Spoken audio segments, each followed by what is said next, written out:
la Voie Maltais de Chicoutimi, voici votre podcast de hockey régional par la bande.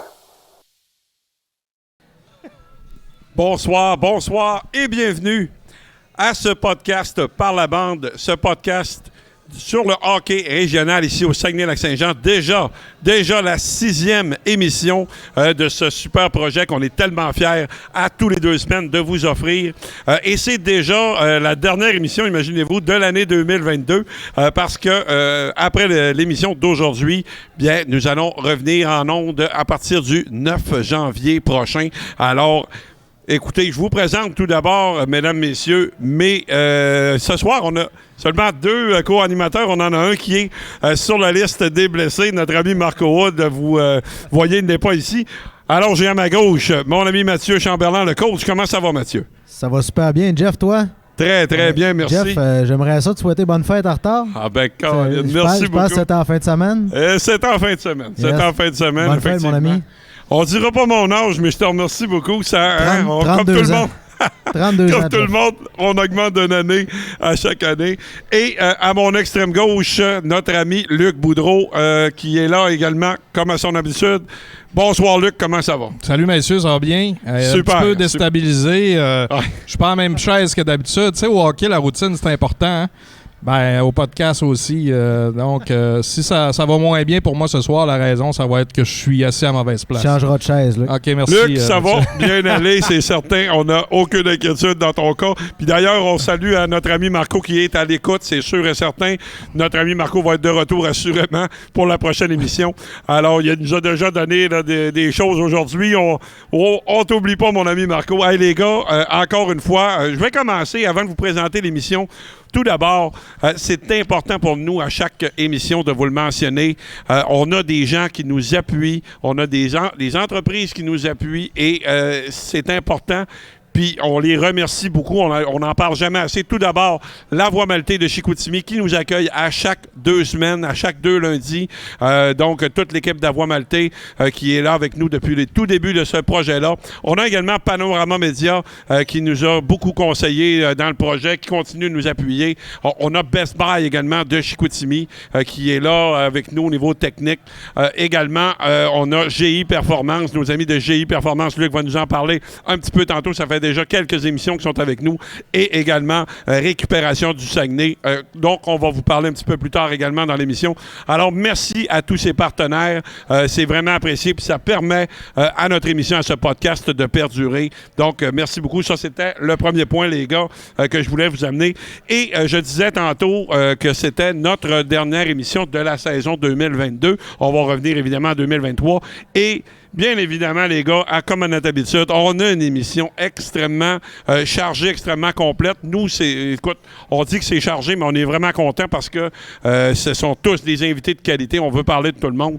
Et ce soir, ça n'en fait pas exception. Donc, rapidement, les gars, je vous présente aujourd'hui qu'est-ce qu'on va avoir à l'horaire. Tout d'abord, on reçoit notre ami Hugo Montreuil qu'on a vu dans les premières émissions qui est de retour aujourd'hui, venir nous parler du challenge CCM qui s'en vient très bientôt. Alors, Hugo va être là tout à l'heure. On a également Mme Nathalie Perron de l'Organisation des Rebelles du Saguenay qui va être là également tantôt. Donc, ça, c'est un honneur de la recevoir. On va vous la présenter tout à l'heure. Également, écoute, on a notre ami Antoine Roussel qui va être là un petit peu plus tard dans l'émission. Écoutez, j'ai pas besoin d'en dire plus. Je pense que ça va être extrêmement intéressant. Suivi de M. Jean-Michel Néron, excusez, j'avais oublié un petit peu son nom. Veux-tu tes lunettes, Jeff? C'est beau, c'est écrit petit. Elle est de plus en plus. On parlait de l'âge tantôt, ben, je pense que besoin de lunettes. Donc, Jean-Michel Néron pour le festival Jouka qui va être là également plus tard. Et on va conclure notre émission comme on le fait un petit peu, pour s'amuser un petit peu à parler du Canadien de la Ligue nationale de hockey. Puis Jeff, en parlant de festival Jouka, Antoine Roussel est le président d'honneur du festival. Donc, il va rester aussi pour l'entrevue avec Jean-Michel. Donc, à suivre là, aux alentours de peut-être 20h45, 20h50. Là. Donc, ça va être très intéressant. Absolument. Avant de commencer, les gars, je voulais qu'on parle un petit peu, avant de commencer avec notre premier invité, un petit peu des Sags, parce que ce soir, on n'a pas d'invité là, nécessairement pour les Sags. C'était prévu, mais il y a eu un petit empêchement. Mais nous, ça tombe bien parce que on est allé voir... il y a un match qu'on était tous les quatre, toute l'équipe était là, puis certaines autres personnes aussi de l'équipe qui sont allées voir les Sags dans les derniers matchs. Alors, on sait que ça approche la pause des fêtes, la période des transactions. Donc, je peux peut-être commencer avec toi, Luc. Qu'est-ce que tu as pensé de ce que tu as vu des Sags dernièrement? Ben, excuse-moi, tout d'abord, c'était Jonathan Hudon du Quotidien qui était supposé être là, mais un empêchement, là, était à Québec aujourd'hui, n'a pas pu se rendre... pouvait pas être à temps, en fait, là, lors de l'émission. Par contre, c'est pour ça qu'on en parle en début d'émission. Là. Va revenir Jonathan, là, sans doute, après les fêtes. Les Saguenayens sont surprenants. On en parlait en début de saison que ça allait être difficile. On avait une jeune équipe. Par contre, depuis une dizaine de matchs, là, j'y compare un petit peu aux Canadiens. Hein, une équipe jeune, mais le fun à regarder. Même principe au Centre Vézina. Je pense que les gars travaillent fort. Battent des équipes aussi qui ont des équipes. Là, Halifax, là, je suis allé vendredi, les gars. Nous autres, on est allés ensemble. C'était contre Batters. Ouais. Mais contre Halifax, ils ont joué un excellent match. Pas mal mieux que Halifax, l'autre bord. Là. Pour une équipe de premier plan, là, les Sags les ont tenus, je vous dirais, sur 60 minutes, là, 50. Halifax ont joué 10 minutes, puis ça a donné 3 buts rapides. Donc, ils ont été remportés le match en prolongation. Beaucoup de plus chez les Sags. On est 9e, 18e au classement général. C'est surprenant. Si on vous avait dit, les gars, en début de saison, c'est cliché comme explication, mais si on avait dit que les Sags allaient être dans le milieu de peloton au mois de décembre, y a-t-il un de vous deux qui aurait pensé, ça, en fait? Ah non, jamais. Écoute, puis... On joue pour 500, les Sags, là, tu sais. Moi, ce qui me surprend, là, Luc, puis peut-être interroger Mathieu là-dessus, écoute, avec les blessés en défensive, à un moment donné, on se dit, écoute, ça va s'écrouler. Qu'est-ce qu'on fait, Mathieu, comme coach? Tu regardais peut-être le travail des entraîneurs, de Yannick Jean, d'Olivier Bouchard, tout ça, pour resserrer ça un petit peu quand on a des manques comme ça. C'est quand même, tu sais, un gars comme Matteo Mann qui n'est pas là. Il y en a d'autres aussi. Ben, on avait parlé un petit peu, justement, moi et Olivier Bouchard, on se connaît, ça fait quand même longtemps. Je l'ai coaché dans le junior, Olivier. Puis on a parlé un petit peu, justement, avant le match contre Batters. Il me disait, écoute, on joue contre Batters, Riley Kidney ce soir avec deux PA, si tu veux, à défense. Mais tu sais, dans ce temps-là, c'est de garder les choses simples. Les petits détails, amener la puck par en avant, de ne pas garder la puck trop longtemps. Quand tu as du forecheck, ben, de ne pas te débarrasser de la rondelle. La communication aussi est importante, mais écoute, dans ce match-là, ils ont gagné 4-0 contre quand même une bonne offensive. Oui, puis Yannick essaie des trios continuellement. C'est rare qu'on voit les mêmes trios, puis je pense que ça fonctionne. À part le premier, peut-être. À part le premier trio. Oui, non, mais je parle de deux. Oui, en effet, 2, 3, 4. On change, parce que les joueurs se challengent entre eux autres, probablement. Puis c'est des gars aussi qui, tu sais, on a une jeune équipe, c'est des gars qui veulent prouver, qui veulent être aussi repêchés dans la Ligue nationale de hockey, qui veulent peut-être des contrats à un moment donné. Donc c'est important pour eux aussi, même si c'est pas une équipe qui aspire aux grands honneurs cette année, on s'entend, ben elle va probablement aspirer dans 2-3 ans. Puis ces gars-là veulent aller plus loin dans le hockey professionnel aussi. Puis, tu sais, les gars, on parle d'Andrei Loshko qui a 29 points en 28 matchs. Maxime Massé, une recrue, 27 points en 26 matchs. 28 points.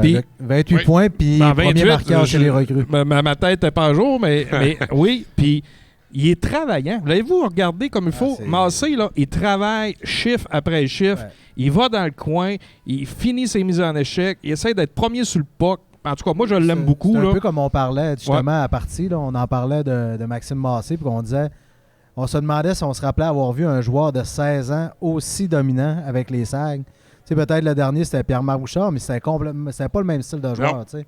Massé, il peut tout faire. Là. Tu peux le mettre sur le power play, sur le piqué, première ligne. Il est-tu plus physique? Ben, moi, je pense qu'il est plus physique que Pierre-Marc Bouchard dans le temps. Oui, c'est pas le même genre de joueur. C'est ça, exact. Ben, écoute, le premier trio, les gars, c'est pas compliqué.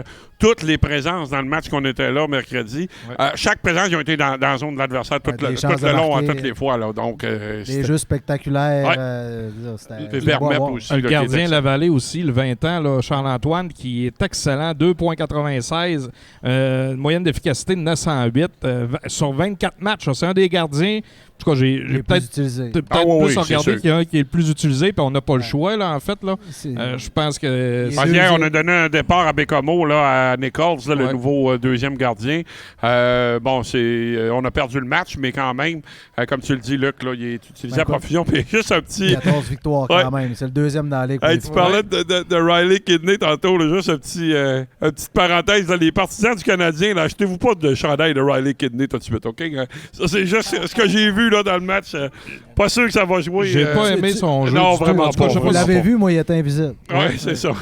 On l'a vu parce que de nom, on le connaît, mais je veux dire, au niveau sur la glace, il manquait d'intensité. Ah oui. Pas surpris offensivement. Au niveau des skills, peut-être de temps en temps, mais il y a un potentiel, ça, c'est certain. À part l'avoir vu chialer après Litvinov parce qu'il avait gelé à la POC et qu'il voulait, là, c'est la seule fois que je l'ai vu. Effectivement. Peut-être parler de l'employé du mois aussi. Oui, vas-y. Fabrice Fortin. Fabrice, c'est un gars de la région qui joue extrêmement bien aussi. Vraiment. Je l'appelle l'employé du mois parce qu'il y a Yannick qui change de... J'ai pas les stats. Je pense qu'il y a 23 points. C'est le capitaine du mois de décembre, puis moi, j'appelle ça l'employé du mois. J'imagine qu'il le méritait parce que ça doit être... J'imagine que Fabrice a aussi un bon leadership parce qu'au départ, là, si on se souvient, au début d'année, il n'était pas dans le groupe des leaders que le coaching staff des SAG avait nommé. Donc là, présentement, il est capitaine du mois de décembre. C'est tout à son honneur, puis très, très heureux pour lui parce que c'est un gars aussi qui travaille très fort sur la glace. Exactement, c'est ce que j'allais dire, Luc. C'est un gars qui... c'est un leader, je pense que c'est un leader positif dans l'équipe. Il montre par l'exemple, il travaille très fort. Peut-être pas le gars le plus talentueux de l'équipe, mais écoute, il compense largement par son travail et son éthique. Puis je pense qu'au moins, on est, comme tu dis, Luc, on ne l'avait pas mis dans le groupe de leadership, mais au moins, là, on est capable de changer d'idée puis de se rendre compte que, justement, Fabrice mérite sa place puis employé du mois, comme tu dis. Donc, mais je ne suis pas un fan, là, puis je l'avais dit en début de saison, puis Marco aussi, on n'est pas des fans de changer de capitaine puis pas avoir, puis même à la limite de n'avoir, mais j'haïs pas ça. De ce que je vois présentement, on dirait que ça met un petit peu de compétition à l'interne. En tout cas, on va voir ce que ça donne. Peut-être pas à long terme, mais peut-être à court terme, comme une saison qui se passe présentement. Est-ce que c'est une équipe jeune? Est-ce que tu cherches encore l'identité? On sait l'identité de Yannick Jean, ça, c'est pas un problème, mais des joueurs, qu'est-ce qu'ils vont prouver à long terme? Je pense que présentement, c'est un bon choix. Puis il y a juste les fous qui ne changent pas d'idée, mais je trouve que jusqu'à date, ça paye pour l'équipe de Yannick Jean. Ben, tout à fait, Luc. Donc, les Sacs, bon, il reste 4 matchs, donc 2 en fin de semaine qui s'en viennent ici à domicile, donc samedi et dimanche, et par la suite, un programme double contre les Remparts en aller-retour, là, le 16 et 17, si je ne me trompe pas. Par la suite, ben, ça va être la pause de Noël. Il va y avoir des matchs entre Noël et jour de l'an, et par la suite, là, la fameuse période des transactions. Puis dans notre prochaine émission du 9 janvier, on va faire un bilan complet de tout ça avec un invité. On va vous revenir avec ça. Donc, ça, c'est ce qui se passe actuellement du côté des Saguenayens, les gars. Donc, j'y vais tout de suite. On va recevoir notre premier invité ce soir, notre ami Hugo Montreuil, qui s'en vient à la table, qui va venir nous parler du Challenge CCM qui s'en vient là, très, très bientôt. Alors, il est prêt, notre ami Hugo. On est très content de le revoir. On l'avait eu en début de saison, puis il avait été bien apprécié. Donc, bonsoir Hugo, comment ça va? Bonsoir à vous, ça va bien? Yes, Super. Yes, Très bien. content de te revoir. Oui, moi aussi, ça fait du bien de vous revoir, les gars. Excellent. Hey Hugo, je te lance là-dessus tout de suite. J'ai regardé ça un petit peu après-midi. Le challenge, écoute, c'est vraiment très bientôt. Là. Oui, c'est la ça semaine commence prochaine. mercredi prochain, le 14 décembre. J'ai hâte de voir ça. Pour les passionnés de hockey, là, vraiment, ça va être l'occasion idéale d'aller voir du bon hockey dans la région. Là. C'est un challenge. Je pense qu'en plus de voir des équipes des Maritimes aussi, on va voir des espoirs, des jeunes de 15 ans à travers le Québec qu'on n'a pas vu en début de saison, mais qu'on va voir en entrée de jeu. Donc, j'ai très hâte. Et je suis pas le seul là, qui a hâte. Je pense que vous autres aussi, est-ce que vous allez assister aussi? Moi, je m'occupe de tout ce qui est recruteur là-bas. OK, Je suis en charge. Puis je travaille un petit peu aussi avec une compagnie de scouting. Fait qu'on va savoir. Oui, il va y avoir beaucoup de recruteurs. Je sais qu'il va y en avoir beaucoup. Hein. Patrick Roy était là l'an dernier aussi. L'année passée, il y en avait eu 74. C'est ça, exact. C'est l'occasion pour les jeunes du M18-3 de faire leur place, de se faire un nom aussi. Donc, c'est l'occasion idéale. Là. Et c'est un tournoi qui est bien organisé. Oui, on parle tournoi de challenge qui est bien organisé d'année en année pour connaître les gens qui sont impliqués là-dedans. C'est pas pour rien que la Ligue M18 3A revienne après année. Puis je pense que je lisais aujourd'hui qu'il y a possibilité d'une autre année d'option. Oui, exact, parce que c'est avec Lac-Saint-Louis aussi qui est niveau financièrement, puis avec la pandémie, ça l'a pas aidé. Donc peut-être un prolongement pour l'année prochaine, une autre année de plus pour Ville-Saguenay d'accueillir le challenge. Donc, c'est merveilleux. Puis c'est l'équipe de bénévoles qui est derrière tout ça. Les arbitres, les marqueurs. André Boudreau, on le salue, André, s'il nous écoute. Ceux qui organisent, en fait. Ouais. Ouais, c'est vraiment c'est gros là, dans la région, c'est un gros tournoi. C'est un gros tournoi, mais je pense que on a prouvé qu'on est capable de fournir un bon tournoi, puis je pense que c'est positif là, pour le tournoi qui s'en vient dans la semaine prochaine, en fait. Là. Ben écoute, moi je pense que on le dit pas assez à quel point il y a de la qualité là-dedans. Tu l'as bien dit tantôt, il y a des équipes, moi je trouve ça vraiment intéressant d'avoir des équipes de niveau M18 3A qui viennent des Maritimes. Il y en a plusieurs, là. Il y en a 5 au total. Il y en a 5 au total. Ouais, exact. Une dans chaque, parce que dans le fond, il y a 5 divisions, puis c'est 5 équipes des Maritimes, une par division. Et les élites sont malchanceux, là, ils tombent sur les Flyers de Moncton. Oui. Eux qui ont gagné la Coupe TELUS l'an dernier contre les Cantonniers de Magog.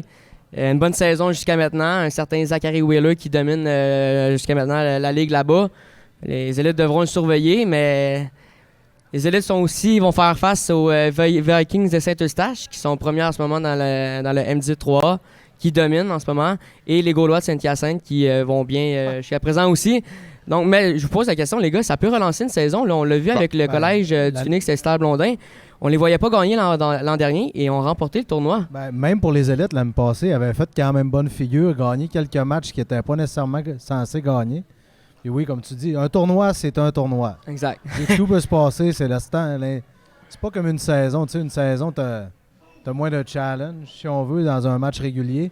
Mais un tournoi, tu veux le gagner, tu veux gagner chaque match. Tu approches le match peut-être différemment un peu. Ben, moi, je trouve ça le fun parce que là, on arrive, les gars, dans une période de la saison, que ce soit dans le. Tu sais, on le voit dans la Ligue nationale de hockey, on le voit dans le junior. Le midget, écoute, c'est commencé depuis le mois de septembre. Là, tu arrives, wow, la période des fêtes s'en vient. Wow, ça commence à avoir un petit blues, là, tu sais, ça nous tente pas. Puis là, tu arrives avec ce beau challenge-là. Je vous le dis, là, les gens, allez voir ça. Écoute, ça dure toute la journée. C'est dans 3 arénas, hein. Je pense, Hugo. Ouais, du côté de la baie et d'Arvida, là. Au foyer des loisirs. Oui, c'est exact. Et Dean Bergeron, Valérie Maltais, ces arénas-là, que ça va jouer. Ça commence tout le matin à 8h des matchs, 9h, et ça se termine en soirée à 10h. Donc tu parles plus de la fin de semaine, je pense. Mercredi, ça commence à midi. Oui, sûrement avec l'école, le voyagement. Oui, c'est exact. Mais c'est vraiment un beau tournoi. Puis c'est la 16e édition cette année. Et si on peut, je parlais du Phoenix de Stade-Blondin qui est un peu les négligés l'an dernier, comme les élites. Mais la première édition au Saguenay, c'est les collèges l'Albatros du Collège Notre-Dame qui ont gagné. C'était dernier au classement général. Oui, ça peut changer une souviens. saison. Tu le mentionnes, c'est un tournoi, tout peut arriver. Et tu sais, les gars, ils veulent se prouver. C'est du jeu d'équipe, c'est du jeu serré. J'ai hâte de voir ça. Des fois, d'être sur la route aussi pour les équipes comme ça de l'extérieur, ça resserre l'esprit d'équipe, ça fait changement du standard là, de voyager là, une fin de semaine ou de jouer à la maison toute la fin de semaine. Je pense que quand tu as des scouts autant dans les estrades, tu as des agents aussi qui vont être là. Je pense pour les joueurs aussi, c'est une très belle vitrine là, pour le développement des joueurs. C'est merveilleux. Puis d'avoir ça aussi dans la région, je pense que c'est... on est chanceux. On l'a eu pendant 4 ans, là, je pense, ou peut-être plus. Là. Au moins 4 ans. Peut-être une 5e année.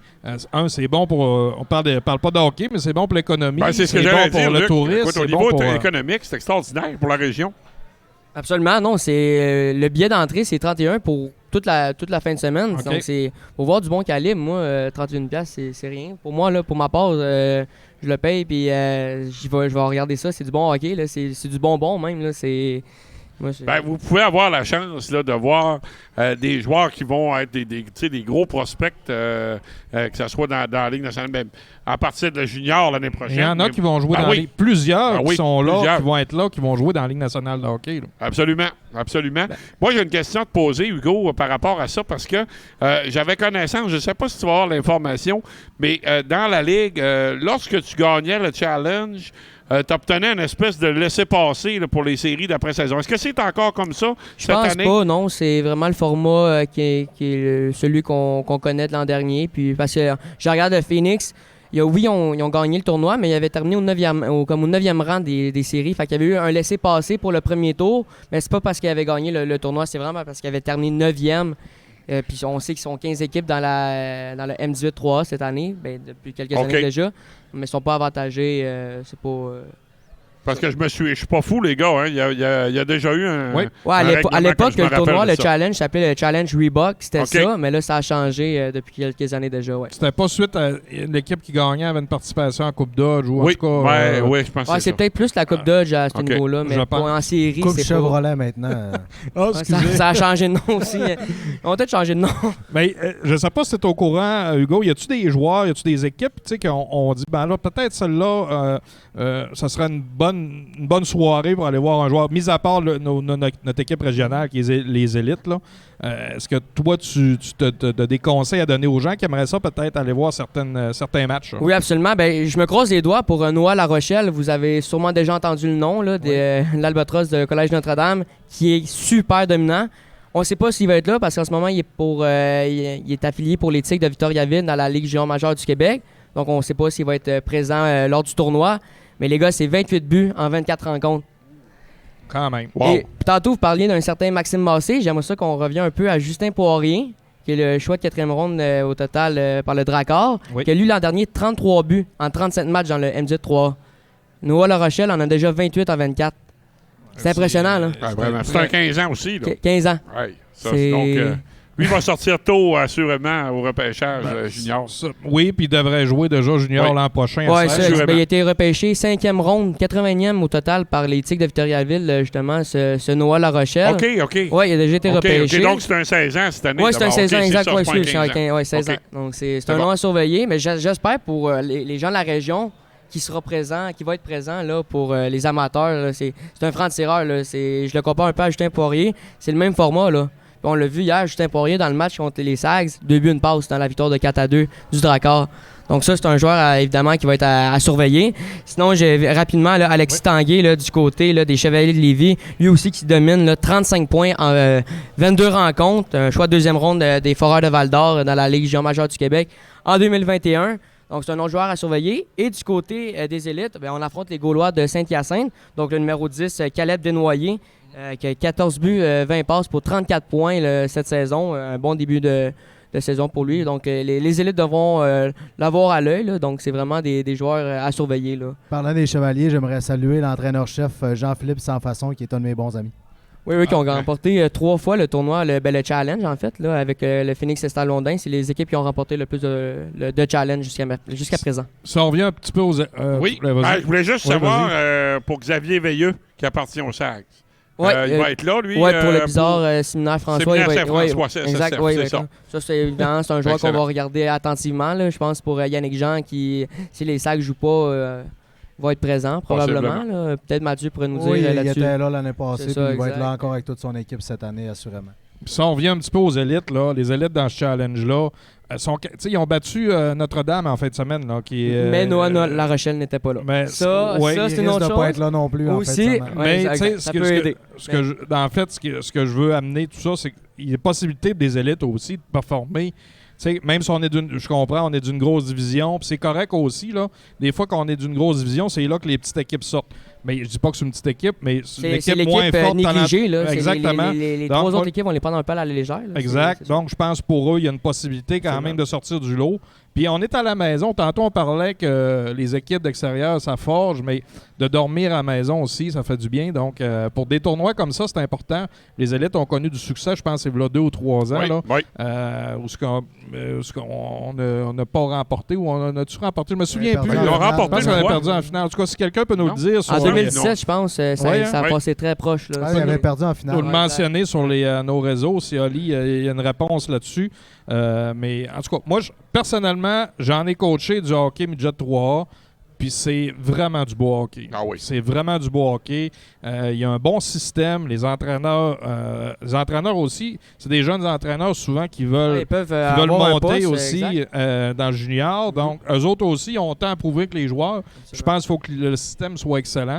Puis, il faut écouter les consignes parce que si tu veux jouer dans le junior, il faut que tu joues dans le système. Exact. Puis Officiel. je pense qu'une chose que les Jonquière doivent faire absolument attention, c'est les pénalités. C'est l'équipe la troisième la plus punie de la Ligue en ce moment. 333 minutes de pénalité. C'est énorme. Ça brasse du côté des élites. Puis Exact. les arbitres vont vouloir se prouver aussi à ce tournoi-là. Pour eux autres aussi, c'est une vitrine. Là. Il va y avoir beaucoup de jeunes arbitres quand Ouais, même, avec un beau exactement. potentiel qui va être là. Mais souvent, on le voit dans des challenges. C'est la discipline en premier qui est En qui- tournoi, la ex- discipline fait foi de tout. exact. Donc, je pense que ça peut aider justement les élites là, qui vont être plus disciplinés en sachant qu'il va y avoir des recruteurs et ainsi de suite. Qui vont affronter aussi une équipe maritime qui n'est pas le même jeu que. C'est vrai. Ça peut- Le contrôle des émotions sera Très important. primordial. Oh, absolument. Hey, Hugo, parlant des élites, je suis content que tu sois avec nous parce que, tu sais, nous autres, on suit ça, mais tu sais, plus loin, c'est toi notre expert pour le M18-3A. Puis on avait parlé en début de saison. Comment ça va, là, la saison des élites? Bon, Luc l'a mentionné tantôt, on a battu Notre-Dame. Je pense qu'il y a eu un certain ralentissement à un moment donné. Alors, parle-nous un petit peu, là, on approche de la période des fêtes, on approche du challenge. Tu tires quoi comme conclusion de cette première moitié pour les élites? Des hauts et des bas. On a eu une séquence de 4 victoires là, du 4 au 12 novembre. 2 victoires face aux riverains du Collège Charlemagne et aux Intrépides de Gatineau. Donc, je pense que ça, on est capable, des matchs qu'on est capable de gagner, on les gagne. Mais c'est contre les formations meilleures qu'on a un peu plus de difficultés. Et c'est normal là, au niveau des joueurs. Mais reste que, je reviens à la discipline, les gars. Vous le savez, vous avez coaché au hockey. Si t'es pas discipliné, l'entraîneur, c'est difficile quand il n'y a pas le respect aussi dans le vestiaire. Ça peut être difficile. C'est au niveau de la discipline, on a échappé beaucoup de matchs parce qu'on a écopé des pénalités en fin de rencontre qui nous a coûté cher aux élites. Mais je pense que pour faire un bilan, là, 10 victoires, 17 défaites, mais je pense qu'il y a des défaites là-dedans qui sont pas représentatifs vraiment du match au complet que les élites ont joué. Puis je pense, tantôt, tu parlais de faire un bilan. Je pense à un gars comme Jérémy Dumas, 15 ans seulement, qui en ce moment est en train de faire sa place dans le circuit Lévesque en ce moment. 13 points, vraiment. Il a 15 ans, ce gars-là. Il va avoir 16 ans le 2 janvier. Et il a été nommé athlète étudiant au mois d'octobre. Je l'ai connu au Jeux du Québec cet été au baseball. C'est un jeune qui est très mature pour son âge. Et je pense de le voir là, au niveau des statistiques présents, là, du temps de glace en avantage numérique, je pense que c'est positif de voir ça, un jeune. Et c'est positif pour l'avenir aussi, qui devrait être là l'an prochain aussi. Là. Mais j'en tire en conclusion que c'est sûr qu'il faut rester discipliné les élites. C'est difficile, tu sais, un match hockey, c'est 60 minutes, les gars, c'est 3 périodes de 20 minutes. On commence des fois les matchs forts, mais on les finit plus faibles, on manque d'énergie. Ça, je pense que ça y va avec l'expérience qui est pas totalement présente. Là. Vous le savez, les gars, l'expérience au hockey, on le voit dans la Ligue nationale, la GMQ. Ben, tu sais, l'expérience, Hugo, je suis d'accord. Mais le midget, c'est 2 ans. Tu as juste des gars un an dans la ligue, au maximum 2 ans. Alors, tu sais, il faut qu'il y ait une progression, c'est mon opinion. Là, je pense qu'on a une occasion avec le challenge de relancer un petit peu notre saison. On va voir ce que ça va donner. Mathieu, je te laisse aller là-dessus. Tu sais, j'ai regardé un petit peu les statistiques justement aujourd'hui, puis j'ai regardé un petit peu au niveau offensif. Les élites, je pense que c'est leur problème, niveau offensif. Là. On accorde quand même beaucoup de buts aussi, mais c'est l'attaque. La meilleure défense, c'est l'attaque. Exact. J'aime ça. Leur meilleur pointeur est 58e dans la ligue, le deuxième est 88e puis 99e après. C'est souvent les mêmes joueurs en plus qui reviennent à l'attaque. Christopher McLeod, Dolan Mongrain, Elliott Goudreau, exact. C'est les trois après ça. Ça tombe à Jérémy Dumas qui a 13 points. T'as quoi? T'as 15 équipes? Ouais, 15 équipes dans la ligue, puis ton premier compteur est 58e. Voilà, ça veut dire qu'il y a un trio par équipe avant lui. C'est inquiétant, parce mais que ça parle. Ouais, souvent les statistiques parlent plus que ce qu'on voit, mais je pense que c'est dans ce cas-là, c'est vrai. Là. Mais je pense que on manque peut-être un petit peu de constance. C'est peut-être là-dessus que l'équipe d'entraîneurs des élites travaille. T'sais, on est capable du meilleur comme du pire. On va battre la grosse équipe, mais après ça, on va s'effondrer 4-5-6-0 contre un club peut-être qu'on est capable de battre. Mais ça, c'est normal dans ce calibre-là. La constance, c'est là qu'il faut que tu apprennes ça, puis c'est là qu'il faut que tu la développes parce que dans le junior, tu n'as pas le choix. Comme Hugo disait, quand tu es en piqué, c'est plus dur de scorer aussi. Exact. Ouais. Mon Dieu, des belles citations ce soir. Vous avez parlé de grosse équipe. Un gros test pour les élites là, avant le challenge. Justement, on va affronter 2 fois les Vikings de Saint-Eustache. Donc déjà, on va avoir une petite idée pour le challenge, qu'est-ce qui va se passer, ce qui va se dérouler. Ça va être un gros test, mais je pense qu'on est capable. Si on arrive prêt, les joueurs sont concentrés, sont motivés. Ça part toujours de l'entraîneur de motiver sa troupe. Mais je pense qu'Arnaud Dubé est capable de le faire et c'est l'homme présent pour le faire. Excellent. Ben, écoute, Hugo, on te remercie beaucoup encore une fois de ta collaboration à l'émission. Donc, on rappelle, je pense, excuse-moi, on avait un commentaire, mon ami, excusez. Oui. OK. Ouais. On a remporté le tournoi. Ouais. Donc, 2017. Ah, Oh, OK. tu Ça, peux ça le- tu peux le man- je sais pas si on a compris, Olivier, Alors, mais tu peux vas-y, peut-être... Luc, tu peux peut-être répéter. Là. Ben, en 2017, on a remporté à Gatineau, c'est ça. Puis en quelle année tu En m'as dit, Olivier? 2018, l'année d'après. La première année au Saguenay, on Perdu a... en finale. En demi-finale. En En demi-finale. demi-finale avec Steve Thériault comme C'était notre ami Steve entraîneur-chef. qu'on a eu à l'émission l'autre jour, Exact. qui était l'entraîneur à ce moment-là. Puis Jean-François, rapidement, Oui. j'aimerais ça dire Oui. quelques mots sur... Il y a 4 joueurs des espoirs du Saguenay-Lac-Saint-Jean qui seront Oui. présents là, pour, du côté de la Ligue de hockey d'excellence du Québec, qui font partie de 4 équipes là, qui vont participer à la Coupe LHMQ. C'est en même temps que le Challenge, mais c'est comme séparé en 2 le tournoi. Donc ça va 4 joueurs de la région qui vont performer avec 80 joueurs qui ont été recrutés par le recrutement de la LHMQ. Donc c'est beau de voir ça, c'est bien pour la région. Super. C'est positif. Donc, Vas-y. Peux-tu les nommer? Nomme-nous-les. ouais, Anthony Gay, on a qui va être dans l'équipe des Bleus, Olivier Bélanger du côté des Noirs, avec son coéquipier en défensive Thomas Côté, et du côté des Rouges, Alexis Côté. Donc c'est pas mal les meilleurs joueurs du côté des C'est pas espoirs. surprenant, là, l'équipe M17. On connaît du performe très succès, bien, c'est là. 12 victoires, 4 défaites, une nulle, ça va très bien. Ça, c'est l'équipe l'équipe active. active, là. Thériault, Ouais, exact. ouais, qu'on a parlé l'autre jour, le bleu Exact. et or d'Orville. Ouais, Super, excellent, exact. excellent. Hey, merci beaucoup, Hugo. Puis Merci, on rappelle Hugo. aux gens, ça débute jeudi prochain. Ouais, le midi. 14 ouais, exact, 14 décembre. Parfait. À la baie. À la baie, Ouais. absolument. L'aréna Valérie Maltais, l'aréna Dean Bergeron. Et il y a des matchs au foyer des loisirs également d'Arvida. Alors, merci, Hugo. Puis on s'en reparle assurément. On va se croiser sûrement dans les Après les arénas. fêtes, Je on vais va être se- on va se présent. parler, absolument. Merci les gars. Merci, Super, Hugo. merci. Merci, Hugo. Merci beaucoup. Maintenant, Luc. Mais oui. avant, je veux... c'est le fun. Ça veut dire qu'on a un petit peu écouté. On posait une question, puis il y Absolument. a des gens qui nous ont répondu. C'est le fun. C'est intéressant. Donc, C'est-tu Marco Wood qui a répondu? OK, ça compte pas d'abord. J'ai Tout à rien fait. dit. Hey, Luc, avant de passer à notre deuxième invité, j'aimerais que tu nous parles maintenant d'un de nos partenaires GI Performance, alors qui est très important pour nous. Luc, je te laisse aller là-dessus. Absolument. GI Performance, là, c'est l'équipe le plus de qualité, en fait, dans la région. Ils se spécialisent, là, les gars, puis c'est un de nos partenaires aussi, dans le développement des joueurs de hockey. Donc, si votre jeune ne veut progresser à un niveau supérieur ou même veut seulement progresser au niveau, on parle de préparation physique, donc je pense que c'est l'équipe à joindre. Vraiment. Plusieurs joueurs qui jouent pro, qui jouent junior majeur, qui ont passé là, puis qui y vont toujours aussi d'année en année. Donc, l'équipe de Gino Roberge fait tout un boulot. Et puis, leur slogan, c'est souvent imité, mais jamais égalé. Donc, ça, j'ai déjà entendu ça. Mais C'est un classique. c'est un classique, mais c'est vrai que GI Performance qui s'associe aussi avec le hockey mineur de Saguenay, avec GFH aussi, un groupe Fusion Hockey, qui est un beau partenaire pour nous. Puis on remercie Gino qui va venir nous voir aussi après les fêtes là, pour parler de préparation physique, qui va être extrêmement intéressant parce que c'est Absolument. aussi important que les entraînements sur glace. Tout à fait, tout à fait. Alors, merci à toute l'équipe de GI Performance. Merci beaucoup, Luc.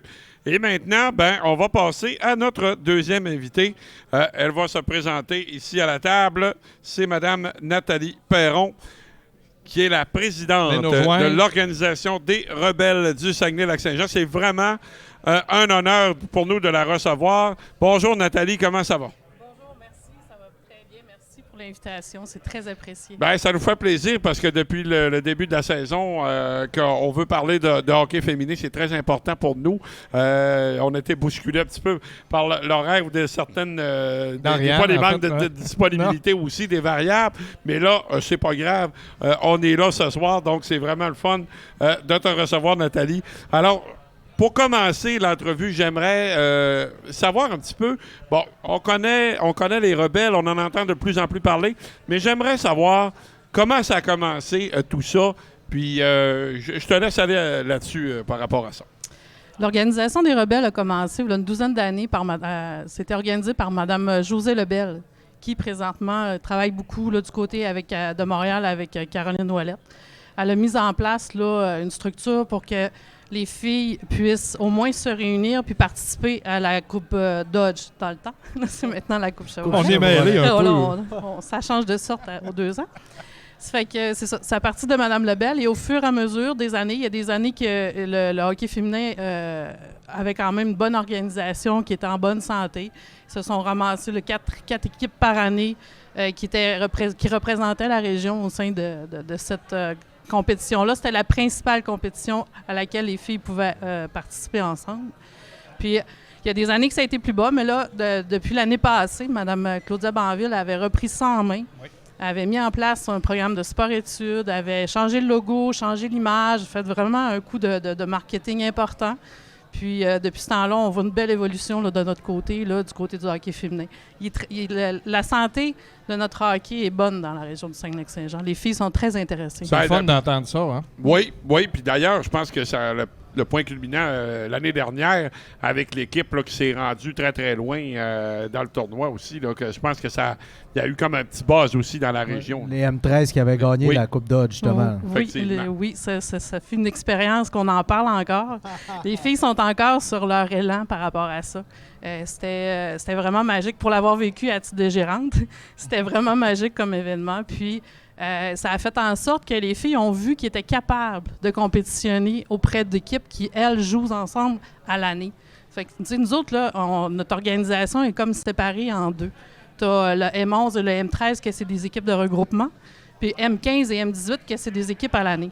Fait que nos équipes de regroupement font en sorte que là on voit que là, ils sont capables de compétitionner, ils sont capables de jouer ensemble, de développer des liens. Ils apprennent à se connaître parce que c'est des filles qui viennent de partout dans la région. Fait que, tu sais, là, des nouvelles amitiés. Fait que là, c'est vraiment une dynamique différente. Le membership, et comment ça va? Tu disais, Nathalie, que c'était en santé. Est-ce qu'il y a une progression au niveau des inscriptions? Cette année, on a 72 joueuses. C'est très bien. J'ai 5 équipes. J'ai 2 équipes dans la catégorie M13. On va représenter le M13A et le M13-2A auprès de la Coupe Dodge là, en avril prochain. Donc, oui, c'est très intéressant. Si je prends la relève, dans la région, il y a au-dessus de 25 joueuses atomes novices d'inscrites. Fait que, c'est des filles qui s'en viennent tantôt, là, qui vont faire en sorte là, qu'ils vont s'inscrire au sport-études, qui vont continuer à faire marcher l'effigie des rebelles. Parlant de sport-études, je pense que vous êtes associé avec le Bleu et Or. Oui.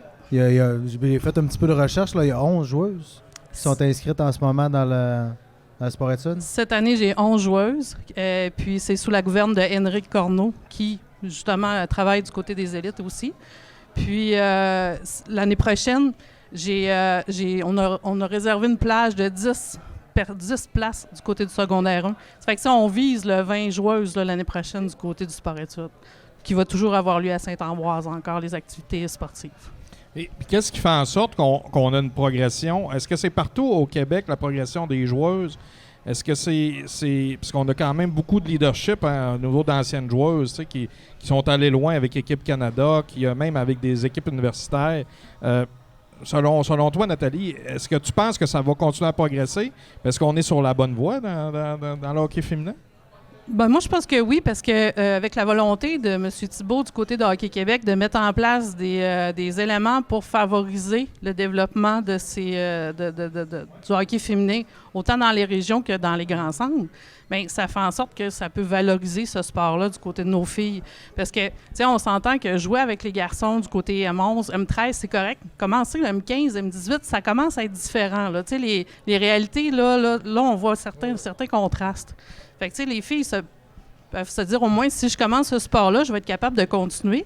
Puis il y a des options aussi, côté collégial, universitaire.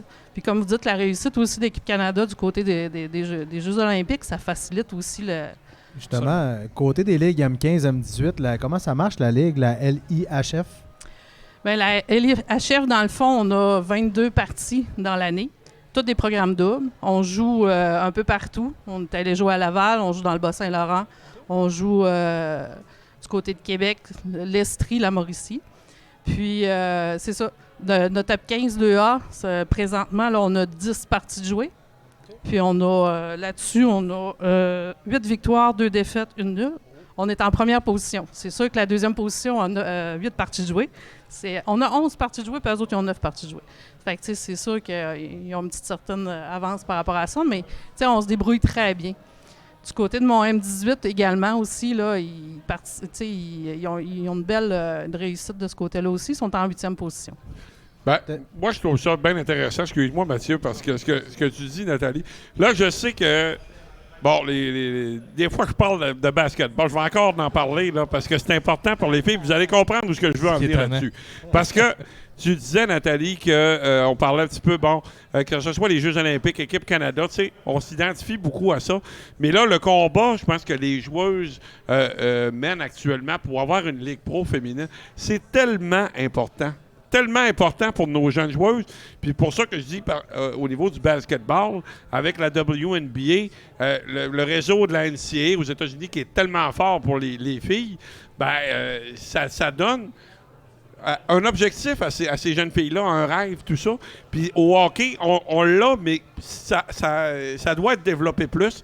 Et là, moi, j'appuie tellement le travail que ces joueuses-là font par rapport à ça, justement pour intéresser de plus en plus de jeunes filles au sport du hockey, qui est tellement un beau sport, et que je pense que le travail que vous faites à la base est extraordinaire, mais il faut que ça vienne d'en haut aussi. Oui, c'est sûr que quand tu as un objectif qui est vraiment haut, c'est plus intéressant.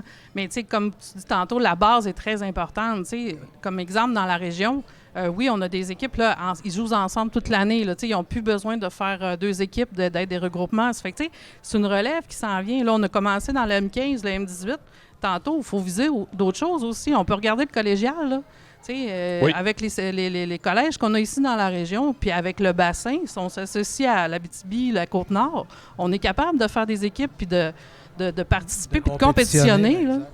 Moi, je pense que ça va s'emmener très rapidement, une équipe collégiale dans la région. Là. Bien, on le souhaite. Selon ce que j'entends, moi, on est proche. Je ne sais pas si je suis dans le champ, mais la volonté de tout le monde, puis la progression des joueuses fait en sorte qu'on va être capable bientôt. En tout cas, on le souhaite. On espère, puis on va travailler en collaboration avec l'organisme qui va vouloir nous accueillir également. Absolument. Ben, c'est ça, absolument. Donc, moi, je pense que le travail que vous faites, comme on le disait à la base, il est excellent. Puis là, j'aimerais savoir, la saison maintenant du côté des Rebelles, on en parlait tantôt, ça se déroule bien. Tout ça là, va continuer. Qu'est-ce qui s'en vient aussi pour les Rebelles? Oui, c'est ça. Là, qu'est-ce qui s'en vient? Est-ce que vous avez des espèces... On parlait tantôt de challenge, de tournois également qui s'en viennent peut-être plus après les fêtes ou quoi que ce soit? On est en tournoi à Québec la fin de semaine prochaine. Mes deux équipes, le M15 et le M18, un tournoi féminin. On a ça en fin de semaine. Puis après ça, mon M13 2A sont en tournoi à Bécomo, tournoi masculin.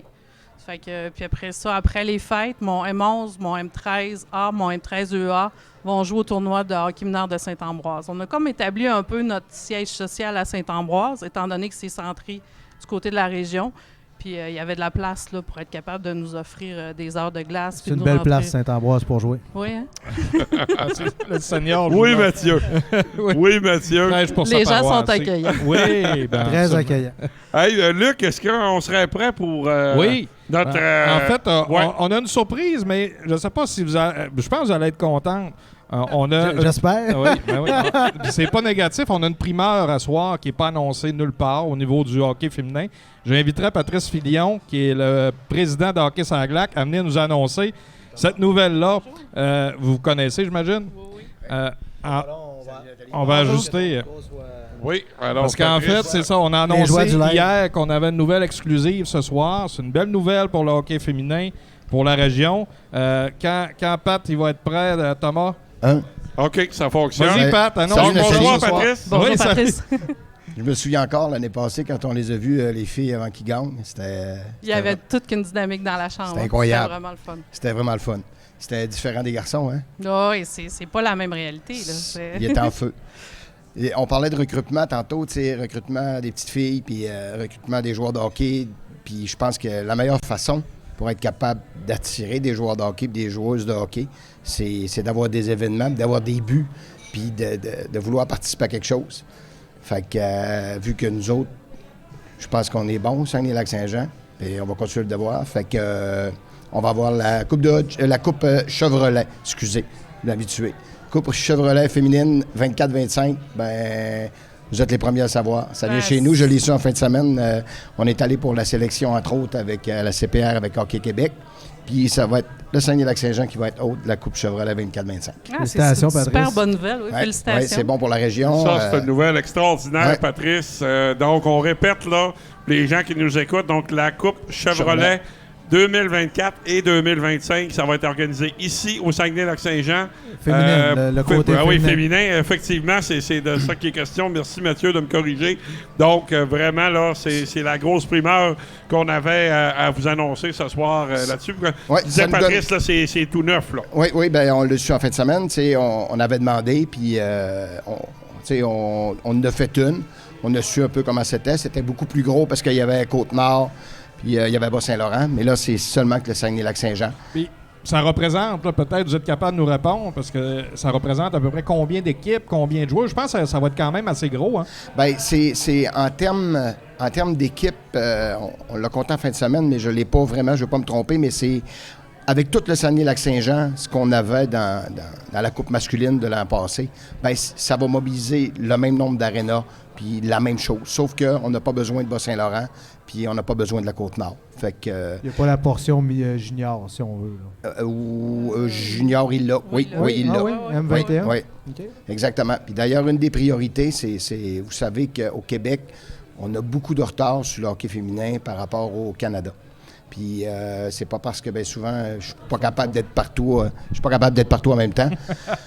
C'est pas parce qu'on se parle pas souvent qu'on prend pas vraiment au sérieux le hockey féminin. D'ailleurs, j'ai beaucoup de discussions avec Hockey Québec là-dessus. J'ai déjà parlé avec des collèges une fois ou deux. Puis le plus grand vœu, c'est que, comme les garçons, ces joueuses-là, quand ils finissent de jouer au secondaire, ben c'est qu'il y a une place à jouer chez nous après. Une alternative ici régionale. Exactement. Fait que, tu sais, on a commencé première année de mandat. La deuxième année, ben, on va continuer à travailler fort. Puis c'est un des objectifs, de garder nos joueurs chez nous, puis même d'en ramener, puis d'intéresser des nouvelles joueuses. Parce qu'on a des joueuses de qualité là, dans la région. Là. Ben oui. On se démarque là, du côté du 3. J'ai coaché Claudia Dubois quand elle était à Dôme et puis oui dans le temps. Et qui a été capitaine des Stingers de Concordia, justement. C'est une autre joueuse de qualité qui s'est expropriée, qui a été à Limoilou, justement. Ben, Limoilou vient de signer 2 filles d'Alma là, cette semaine. C'est fait ça. oui. Mais comment vous accueillez cette nouvelle-là, Nathalie? On parle, mais de votre côté, c'est-tu quelque chose qui est... C'est vraiment une belle nouvelle. Puis les Rebelles, là, je tiens à vous dire qu'on va être là pour travailler en collaboration avec Hockey Saguenay-Lac-Saint-Jean pour faire en sorte que ça sera vraiment un événement là, que les gens vont se souvenir.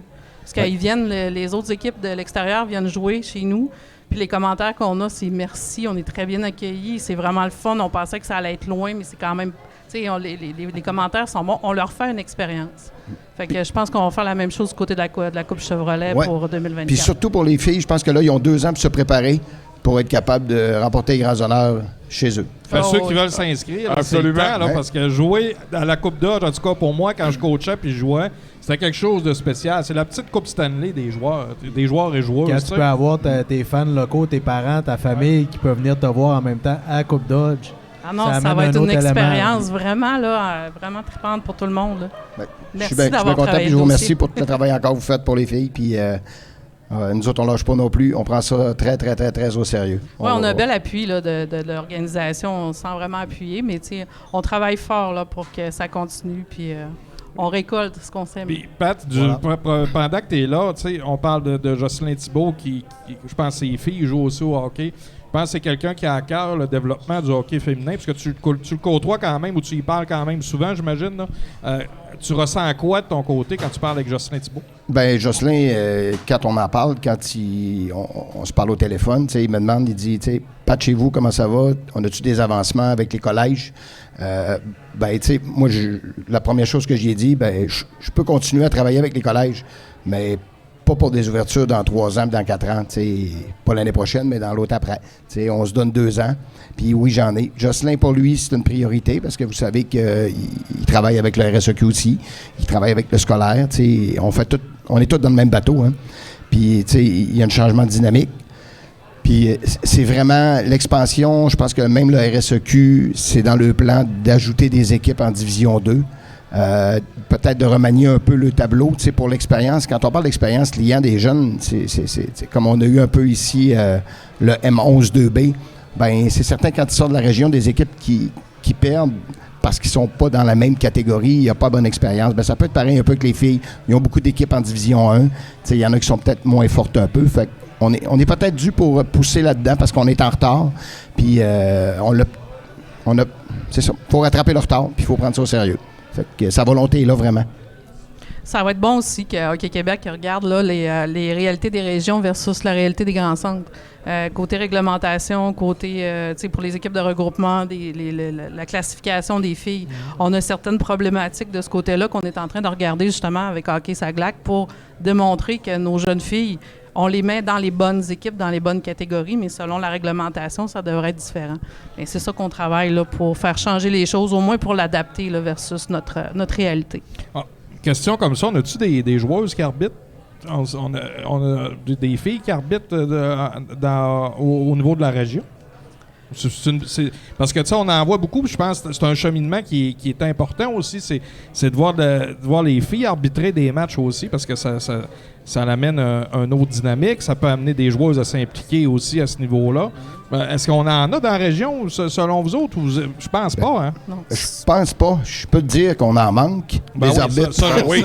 Mais, tu sais, d'impliquer les filles là-dedans, tu sais, les filles, ça a un bon jugement, ben peu importe. Tu sais, ça voit la game différemment des fois. Tu sais, c'est pas négatif quand je dis ça. Non. Puis ça voit d'un autre œil, puis ça pourrait amener une dynamique peut-être plus... Tu sais, je sais pas comment l'expliquer. Puis mais... même pour commencer, tu sais, je repasse le message, on a des équipements Hockey Saglac qu'on donne à des jeunes. Si quelqu'un veut commencer à arbitrer, j'ai des pantalons, des chandails, je le donne. La seule entente, c'est qu'il l'essaye puis qu'il commence. Faut juste pas qu'il y ait le nom de Justin Saint-Pierre en arrière parce qu'ils seront pas bons en partant. Non. Ils n'ont pas le langage pour mettre son gilet. Non, c'est ça. Bonsoir, Justin.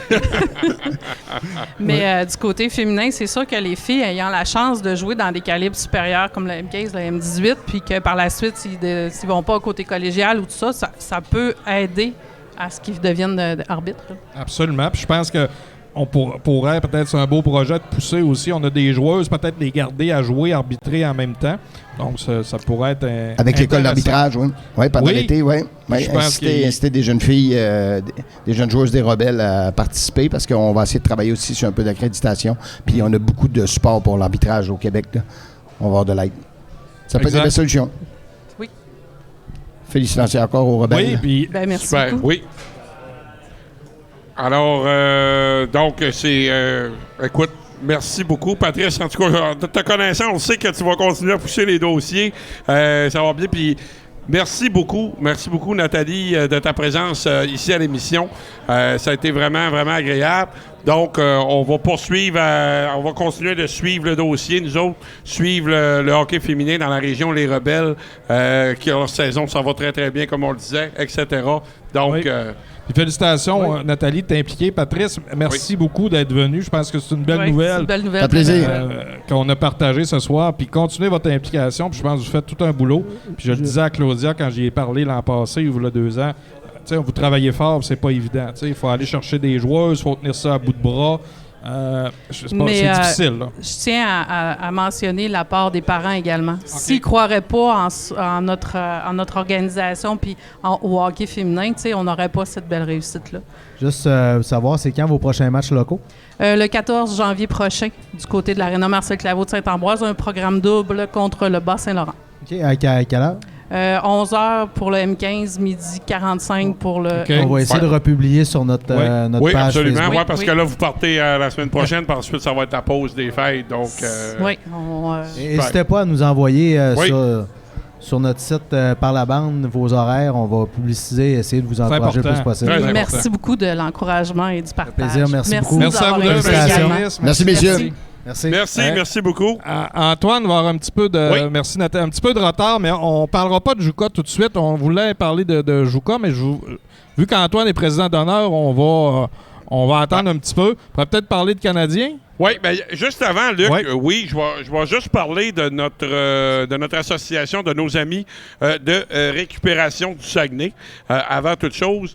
Donc, Récupération du Saguenay, normalement, c'est Marco qui vous en parle. Ce soir, c'est moi qui le remplace là-dedans, mais ça me fait vraiment plaisir.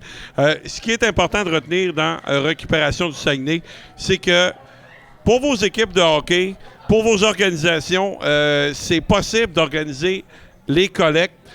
Téléphonez-leur 418-543-6711. Donc, je répète, 418-543-6711. Toute l'équipe de récupération du Saguenay.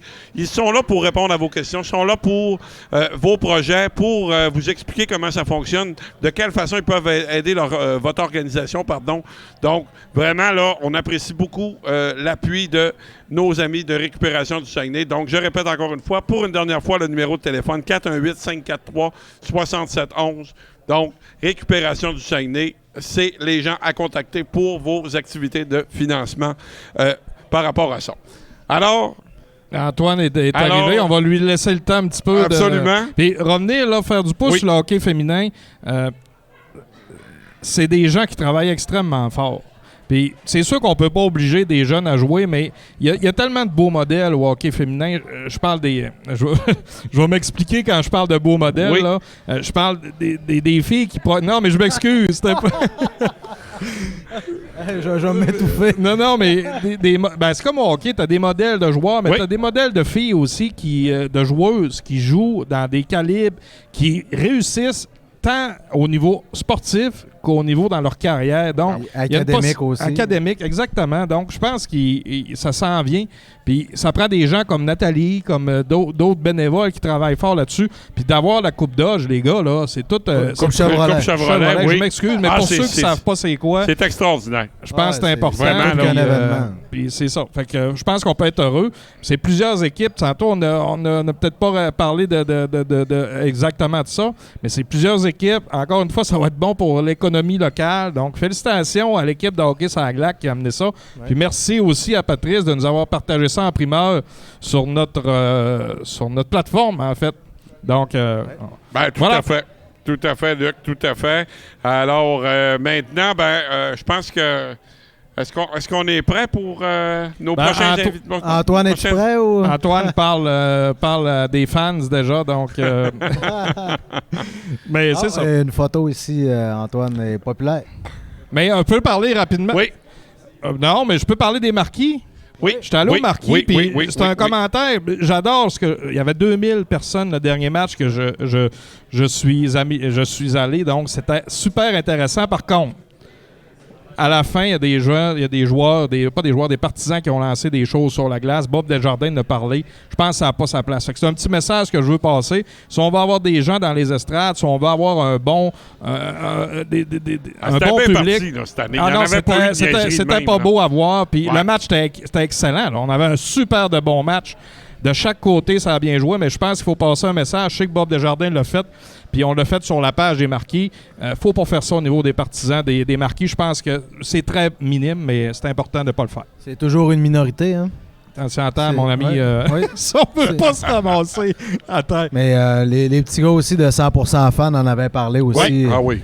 Passer le message à les fans un peu plus purs et durs, là. Mais d'essayer d'être civilisé. C'est ça, tu sais, tu peux être fanatique, tu peux être crinqué, pas de problème avec ça, c'est même encouragé.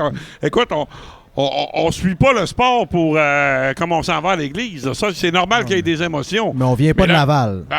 Écoute, non, faut pas. Non, je comprends.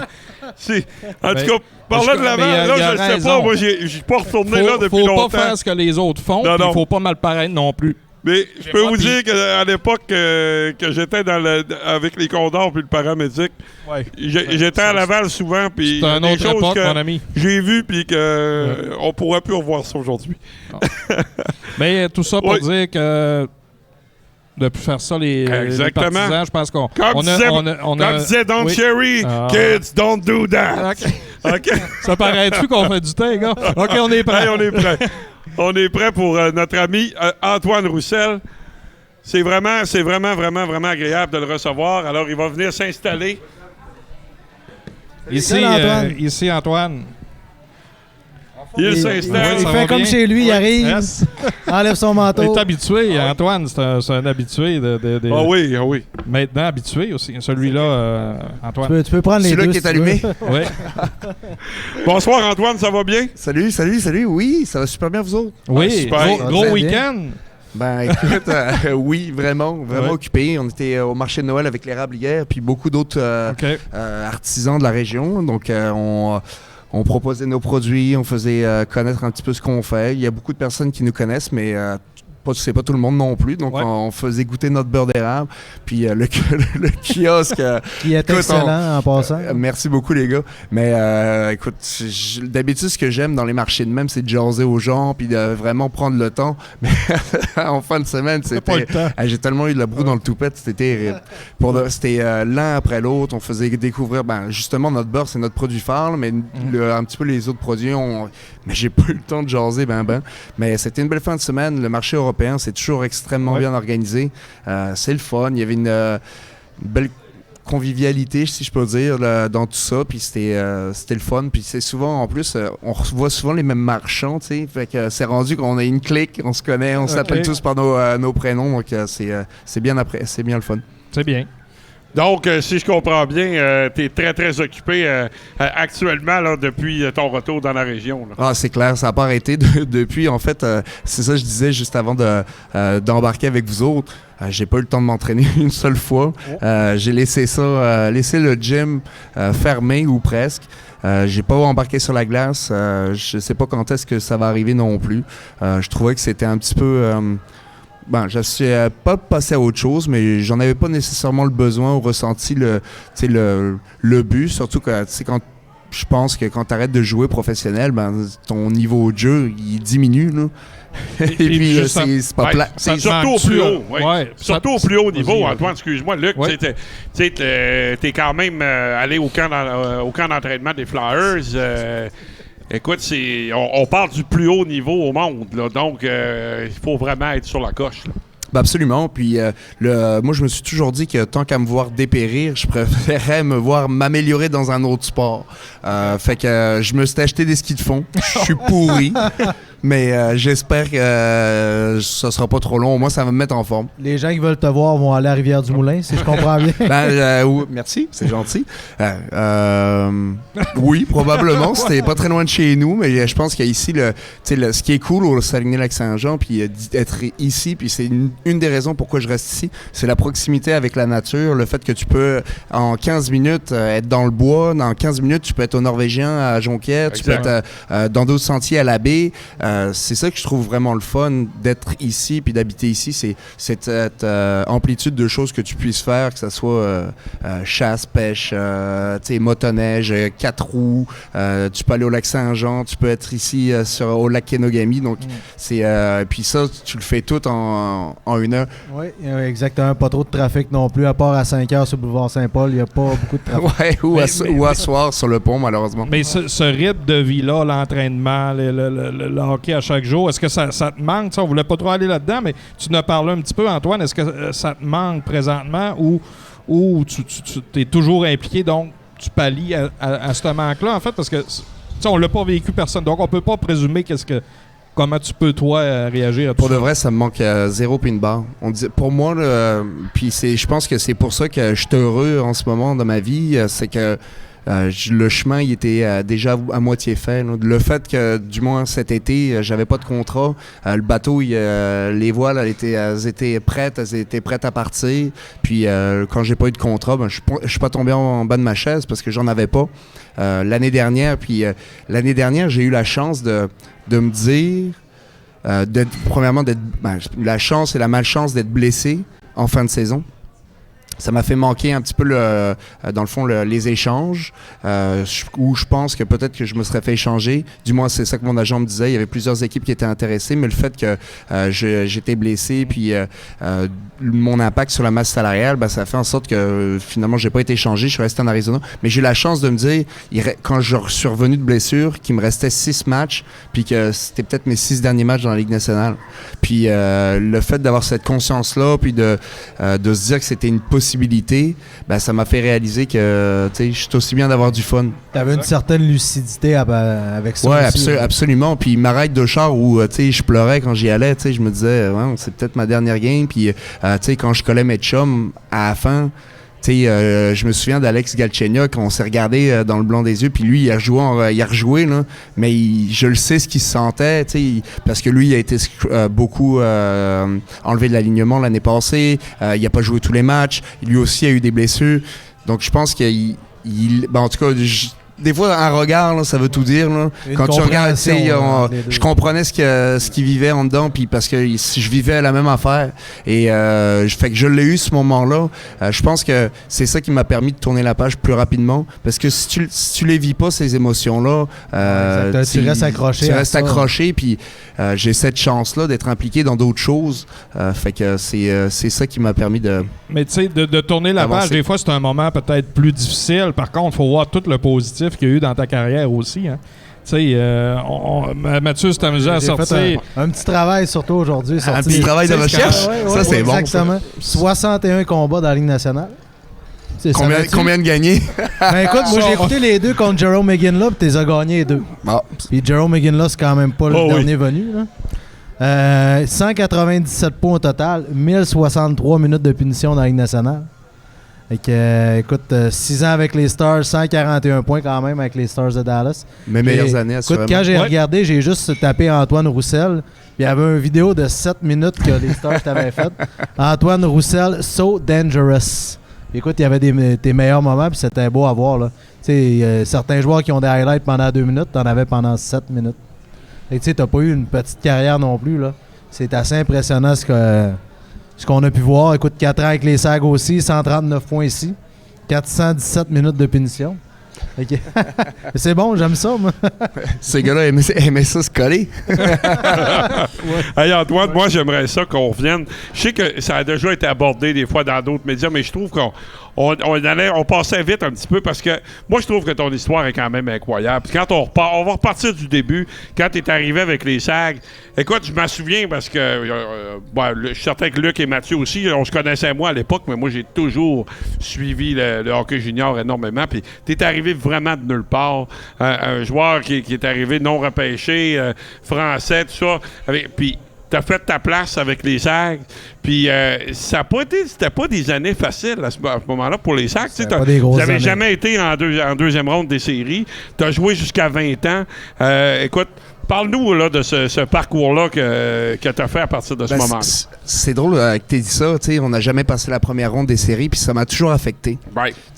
Souvent, on me demande maintenant, je travaille un petit peu, je fais de la radio, je fais de la TV, puis on me demande c'est quoi c'est quoi qu'il faut faire pour améliorer un joueur? C'est quoi est-ce que si tu finis dans le fond du classement, est-ce que tu peux t'améliorer? Qu'est-ce que tu vis? Puis moi, je me suis toujours dit que ça m'avait tellement fait mal de ne jamais rien avoir gagné junior. Même chose dans le midget 3. Puis on était, pour venir sur le midget 3, on avait toute une équipe. J'étais 17 ans late, puis c'était l'année dont tu parles et où je me suis fait rappeler. Puis on s'enlignait. Sincèrement, je le pense vraiment là, qu'on aurait pu gagner la coupe, j'allais dire la coupe Stanley, mais la coupe, la coupe TELUS. Ouais.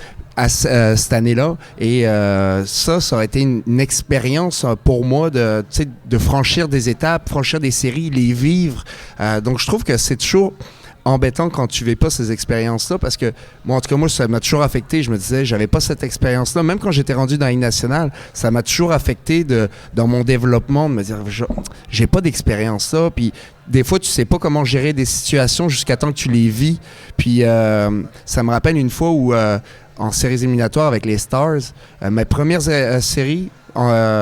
séries, c'était contre Anaheim. Je dormais comme un bébé. Ça allait super bien. T'avais compté le but gagnant de la deuxième game, je crois. Ça, c'était la deuxième fois contre le Minnesota. Dans ton highlight, il avait ça. Exact, avec mon patin en arrière du but, je pense. Ou quelque chose. Non, c'était un but du revers, je pense que tu avais compté. C'est un beau but. On a vu Bruce Boudreau qui était pas content. C'est pas grave, lui. Je m'en souviens. On a tellement marqué. Mais je me souviens pas de celui-là. C'est un moment marquant, là. Somme toute, la deuxième fois qu'on était en série avec les Stars, incapable de dormir. Pas capable. Je faisais des nuits blanches, il fallait que j'aille à l'aréna le lendemain, que je jouais. Puis ce contrôle du stress-là, je l'ai jamais développé. Tu savais que tu avais une chance d'aller loin Ouais, peut-être. puis là, j'étais nerveux, je voulais performer. L'anxiété Parce de que ça, performance. Antoine, là, si je me trompe pas, tu parles probablement des séries de 2016. Parce que vous, avec les Stars, écoute, vous aviez terminé au premier rang. Vous êtes rendu en deuxième ronde en 6 matchs perdus contre les Blues de Saint-Louis. En 7, on a perdu en 7. Excuse-moi. Il y a pas de En trouble. 7 matchs, vous aviez gagné en 6 la première ronde. Écoute, j'ai l'impression, là, je veux pas répondre à ta place, mais justement, quand tu finis premier, là, probablement que vous aviez une mission, vous autres, c'était la écoute, coupe. Nous, puis- on avait battu Pittsburgh Exact. à plat de couture là, toute l'année, 2 fois, parce que on avait battu San Jose aussi. Fait que moi, je voyais ça. Puis tellement que je dormais plus, je me suis blessé finalement. J'avais frappé Tarasenko, je me suis tordu l'oblique, complètement déchiré. Puis là, il faut que tu joues en te faisant piquer à tous les matchs. C'était pas soutenable de faire ça encore 2 rondes là, pour de vrai. Là. Mais quand t'es jeune, tu te poses pas la question. Tu le fais. Tu le fais. Là. Tu le fais pour les boys qui sont autour de toi. Tu le fais pour gagner. Mais ça m'a vraiment affecté, ça. Fait que puis je voyais jusqu'à... pas à partir de ce moment-là, mais je voyais qu'il y avait un psychologue et tout ça aussi, là, mais rien à faire. Puis ça, je pense sincèrement que si j'avais gagné à tous les niveaux, ça m'aurait vraiment aidé. Fait que pour revenir à la question, Oui. parce que la question c'était, est-ce que, tu sais, avec les Sags, on a eu des bonnes années, puis mon parcours avec les Sags, moi j'ai adoré ça ici. C'est vrai qu'on n'a pas eu un parcours exceptionnel en série, mais je me rappelle de l'engouement des partisans ici. Là, tu sais, les gens, là, le mercredi, on jouait contre Québec. Le vendredi, on jouait contre Québec. Mercredi, tous les billets étaient vendus. C'était à guichet fermé. Si le monde pouvait se mettre l'un sur l'autre pour regarder sur les rangées où on était debout dans le Saint-Georges, il l'aurait fait. Là. Mais c'était tout simplement toute beauté. Je me trompe-tu ou un peu les partisans des Sags sont un petit peu comme ceux-là du Canadien? Tu sais, c'est des gens passionnés qui veulent que leur équipe gagne, qui sont proches aussi de l'équipe. Absolument. Tu n'as pas vécu le Canadien, mais tu connais un peu ce qui se passe dans la Ligue. Absolument. Tu sais, j'ai vécu à Vancouver, puis je pense que ce qui se passe à Vancouver, ça se compare avec Montréal, peut-être un petit peu un petit peu moins. Moins médiatique un peu, je pense aussi, non? C'est l'impression qu'on a, tu sais, souvent, parce que quand tu regardes les nouvelles ici, on parle souvent juste du Canadien. Puis quand tu es dans l'Ouest, il y a 7 autres... en tout cas, il y a 7 autres équipes, me semble. Il y a 6 autres équipes canadiennes. Ils sont 7 au total. Ouais, il y a 6 autres équipes canadiennes. Oui. Donc, ils sont quand même obligés de parler des 6 autres équipes, même si c'est ton marché Seattle, principal. C'est Seattle qui est à côté. Et aussi, mais Pas dans ce temps-là. Mais pas dans ce temps-là, c'est vrai. Mais fait que c'est vraiment différent ici. Tu es plus dans ton propre cosmos. Puis les Sags, c'est vrai ce que tu dis. C'est un mini Montréal, tu sais, avec le quotidien. Il y avait une page complète sur les Sags dans le temps, dans la version papier. Quand moi j'étais là, c'était la version papier. Mon monsieur de pension, il le mettait sur le sur le comptoir au petit déjeuner, puis je lisais tout ce qui se disait. Là. Donc c'était le fun, puis c'est le fun de vivre cette expérience-là. Puis j'aurais pas aimé ça, jouer à nulle part ailleurs qu'ici. Je suis tellement fier d'avoir joué 4 ans ici. Puis j'ai été chanceux de ne pas avoir été échangé. Puis la preuve, ça m'a fait en sorte que je reste ici dorénavant. Là. Oui. Justement, là, Antoine, il y a une question qui m'est venue pendant que tu t'exprimais tantôt par rapport à ta saison l'année passée avec l'Arizona. Versus cette saison-là, à 20 ans, tu le mentionnes, tu étais content de ne pas avoir été échangé. Tu aurais pu être échangé peut-être à un club aspirant. Puis l'année passée aussi, tu n'as pas été échangé, mais je pense que tu aurais aimé ça. Moi, ce que je veux savoir, c'est que tu as joué parce que ta dernière année, 20 ans, avec les Sags, dans le fond, tu as servi un petit peu un rôle de grand frère parce que là, on faisait une reconstruction. Cette année-là, on avait échangé Deschamps, on avait échangé Lagacé. On faisait vraiment une reconstruction. Et l'année passée, tu as eu un rôle aussi de vétéran là, avec les Coyotes parce que vous aviez quelques joueurs, tu sais, des joueurs un petit peu, on sait ce que l'Arizona fait, ils ramassent des contrats, tu sais, des Louis Erickson, tu as eu des Phil Kessel, des vétérans comme ça, ou des très, très jeunes. Puis c'était une saison qui était quand même, tu sais, on le savait que vous n'aviez pas une grosse équipe.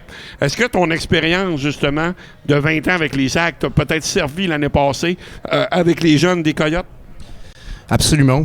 C'est sûr que quand j'avais 20 ans, j'avais pas l'expérience que quand j'en avais 32. Donc c'est sûr que cette expérience-là, en tant que plus vieux dans une équipe, j'aimerais ça avoir mon expérience de 32 ans, la ramener quand j'ai 20 ans parce que j'aurais été encore un meilleur capitaine, j'en suis sûr. J'aurais été plus proche de mes coéquipiers, j'aurais été encore meilleur, ça c'est définitif. Puis ça, c'est n'importe qui dirait la même affaire avec les expériences que tu as. Mais j'ai toujours adoré en fait ce rôle-là d'être proche de mes coéquipiers, surtout des plus jeunes, à Vancouver. Je l'avais aussi un petit peu ce rôle-là.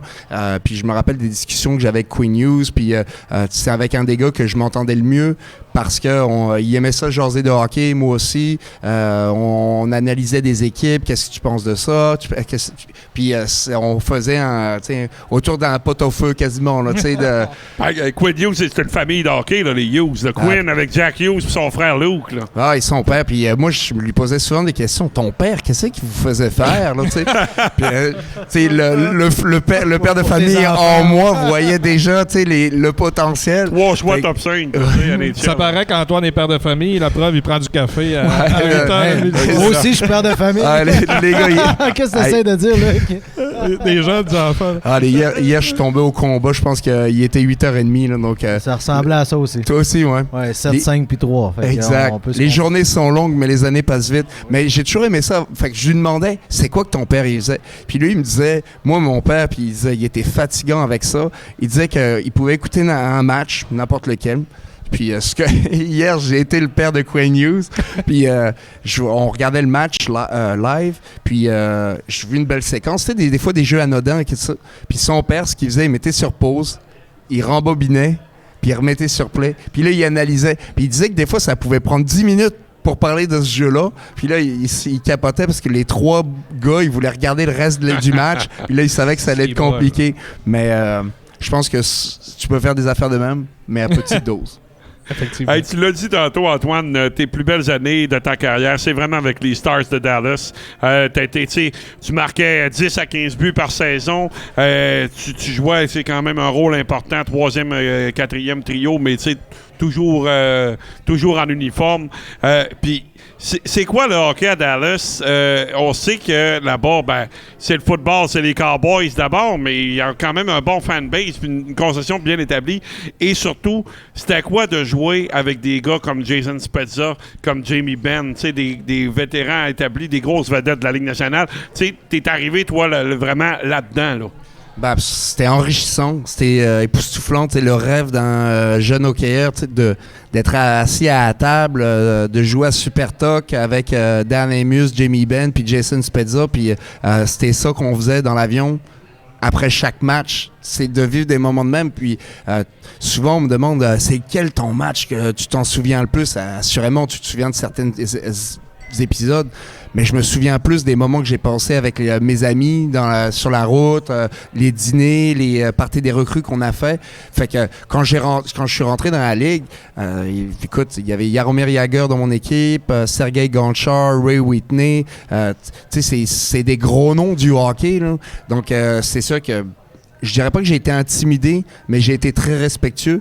Puis c'est ça qui a fait en sorte que je me suis super bien intégré à une bande de vétérans. Puis ces vétérans-là, comment eux, ils ont été éduqués dans cette ligue-là, c'est avec beaucoup de respect. Tu sais, t'arrives avec du respect, tu parles pas que tu parles pas beaucoup, tu as le droit d'avoir ta personnalité, bien entendu, mais tout se fait avec le respect. Tu prends ta place. Exactement, tu sais. Donc, j'ai été chanceux. Tout le monde m'a pris sous son aile. Puis, ils savaient aussi que j'étais vrai. Là, la manière dont je jouais, c'était... c'est pas du fake. T'es comme ça dans la vie. Exact. C'est pas un style que tu te donnes, en fait. Non, exact. Je suis comme ça. Quand je fais quelque chose, je le fais à fond. Puis... tu sais, la preuve, tu viens nous voir ici. C'est pas tous les joueurs qui ont joué dans la Ligue nationale qui viendraient parler un podcast régional. On s'entend. Ouais, mais les gars, c'est gentil, on apprécie. Ça me fait plaisir, mais tu sais, vous êtes dans la région, puis tu sais, pour moi, quand tu fais quelque chose pour la région, tu sais, c'est pour faire grossir le monde d'ici, puis tu sais, toujours, je veux pas nécessairement dire redonner, là, mais aider le monde chez nous. C'est ça. T'es pas obligé. C'est pour ça qu'on le fait. Écoute, c'est absolument ça. Hey, moi, il y a un autre aspect qui m'a impressionné. Tu sais, quand on étudie ta carrière, là, tu sais, je fais des retours en arrière, je vais en avant, en tout cas, je vais un petit peu partout, mais tu vas comprendre où est-ce que je veux m'en aller. Pour un joueur de ton type, qui est un joueur d'énergie, je l'ai dit tantôt, un joueur de 3e, 4e trio, moi, ce que j'ai trouvé impressionnant, c'est que tu as joué 2 saisons et demie dans la Ligue américaine. OK? C'est quand même pas beaucoup. Pour un joueur de 3e, 4e trio, souvent, ces gars-là vont jouer 6-7 ans dans la Ligue américaine, des fois avant de faire leur place. Et surtout, quand tu es monté avec Dallas, t'as jamais redescendu dans la Ligue américaine. Pour un joueur comme ça, tu sais, d'énergie, tu sais, un gars, mettons, comme Petzetta, le Canadien, tu sais, l'année passée, faisait la navette un petit peu, là, il le garde, et 14e attaquant, mais on le sait que c'est le premier qui peut partir. Mais qu'est-ce que t'as fait, selon toi, qui fait que tu n'as jamais retourné dans la Ligue américaine? Je te corrige, j'ai été à UT Cup pendant 4 matchs. Ouais, mais pas ça, des fois, c'est des reconditionnements, là. Et je me permets de te recorriger aussi, Oui. parce que je pense que j'avais joué 4-5 matchs avec les Stars. Et j'avais... en tout cas, avec mes expériences juniors, fallait que tu t'arrêtes au but.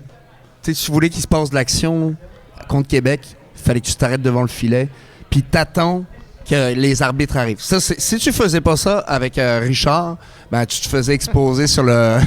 Avec Richard, je suis pas surpris. Exact. Non, mais fait que ces années-là m'ont bâti aussi pour jouer dans la Ligue nationale puis être prêt. Là, ça m'a permis de grandir puis de jouer en style robuste sans nécessairement aller vraiment dans... Être cochon et tout ça. Puis fait que, qu'est-ce qui a fait en sorte que je suis arrivé là, c'est que j'ai dominé à chaque niveau dans mon style à moi. Oui. Je trouve que quand j'ai fini ma carrière junior, ben, je dominais dans mon rôle. T'sais, je trouve que j'avais plus nécessairement grand-chose à apprendre ou à m'adapter au niveau. Quand je suis arrivé dans la Ligue américaine, après mon année junior, puis c'est souvent ça que je dis à des jeunes joueurs, c'est te mets pas trop de pression parce que c'est vraiment différent. Parce que moi, je me l'ai soumis, cette pression-là, quand je suis sorti du junior, puis je pensais que j'allais arriver là, je roulais des mécaniques, que ça allait être... je ne veux pas dire facile, mais que ça allait être assurément moyennement facile. Puis quand je suis arrivé là-bas, à Providence, oh boy, c'était un autre calibre. Là. Ça jouait intense, tu n'avais pas d'espace. Et surtout, tu n'as pas les mêmes minutes. Puis, tu sais, le monde souvent... On dit que c'est la plus grosse marche, Antoine. Entre le junior et la Ligue américaine, c'est possiblement la plus grosse marche. Mais tu n'as pas les mêmes minutes. Moi, je jouais à ce moment-là entre 8 et 10 minutes par match.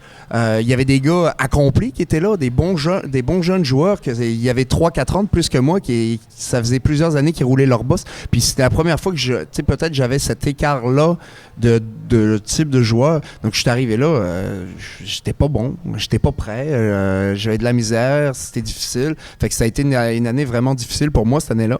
Puis... par la suite, l'année suivante, tranquillement, je me suis amélioré. Je me suis amélioré en tant que joueur de centre, parce que là, j'avais jamais joué au centre, mais là, ces deux saisons-là, ils m'ont mis au centre. Il fallait que je trouve un moyen de rester dans l'alignement. Puis pour rester dans l'alignement, il fallait que je brasse la cage. J'avais pas le choix. Fallait que, jamais... Tu connaissais ton rôle, en fait. Oui, absolument. Moi, je le savais tout de suite que fallait que je fasse quelque chose pour me faire remarquer pour les bonnes raisons. Donc, j'ai comme développé un peu ce style de jeu-là, un peu plus que ce que je faisais avec les coche de plus. Oui, parce que j'avais pas le choix. Fallait que je me démarque des autres. Fallait que je sois différent. Puis c'est ça vraiment qui a fait en sorte que je suis passé, parce que ce que moi j'étais prêt à faire, il y a plein de joueurs qui étaient pas prêts à le faire.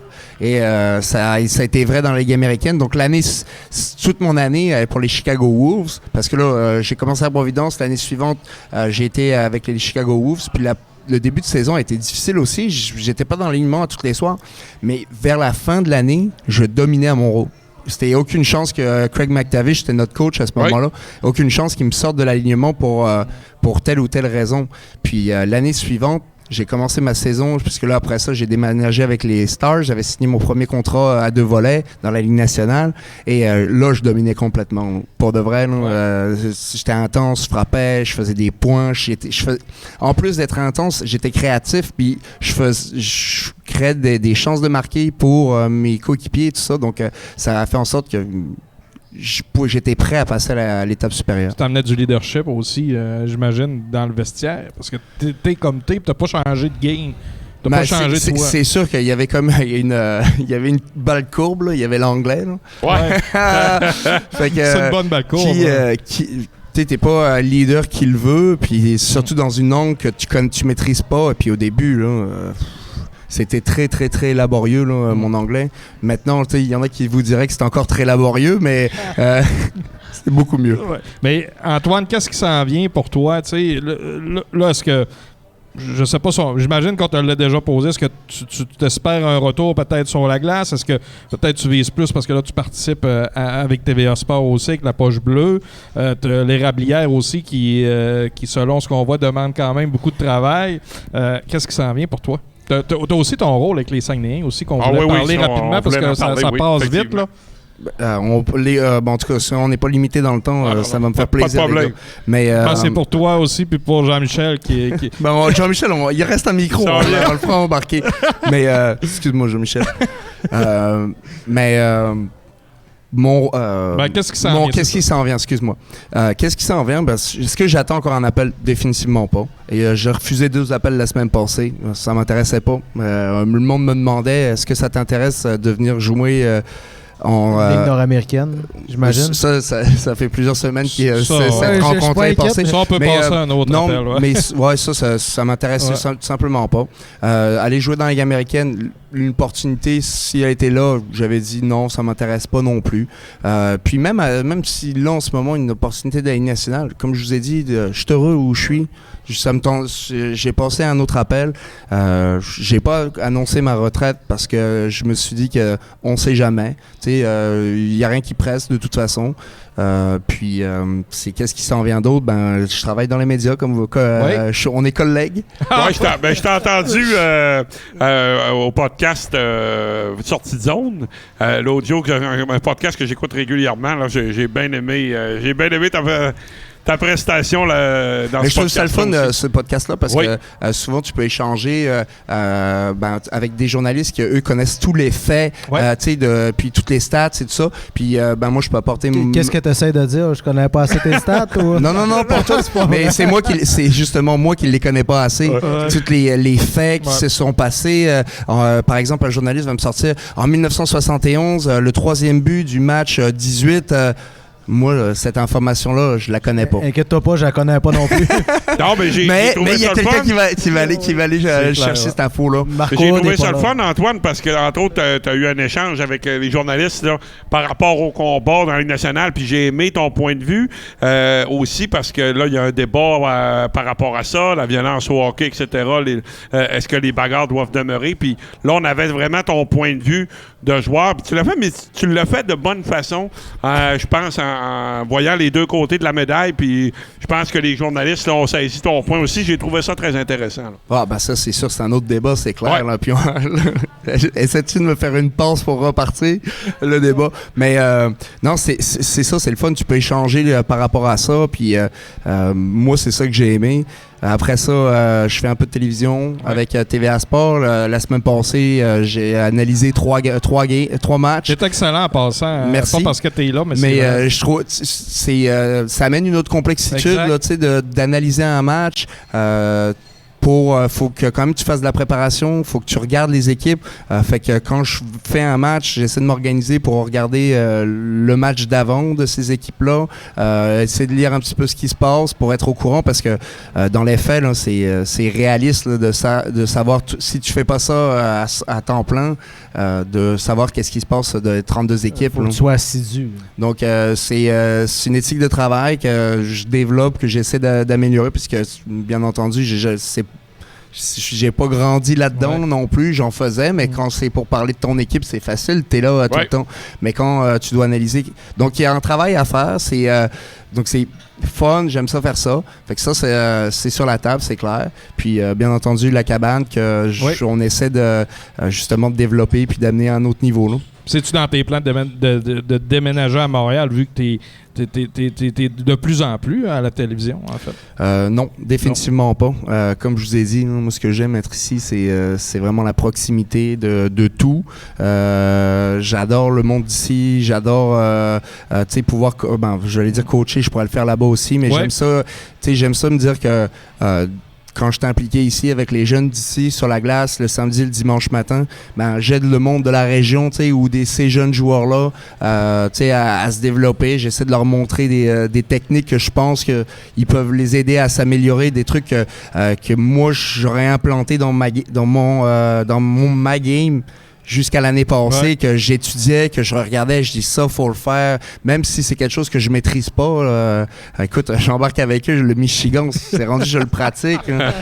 Mais c'est plein de niaiseries comme ça, ou d'une façon de se développer que j'aimerais ça passer au suivant un petit peu. Puis si je peux le passer à des mondes d'ici, pour moi, ça vaut plus que de passer à du monde d'ailleurs. Moi, j'ai une question vraiment intéressante. Tu parles de demeurer puis de donner à la région. Si on organisait un match contre la Poche Bleue et par la banque, pour quelle équipe tu jouerais?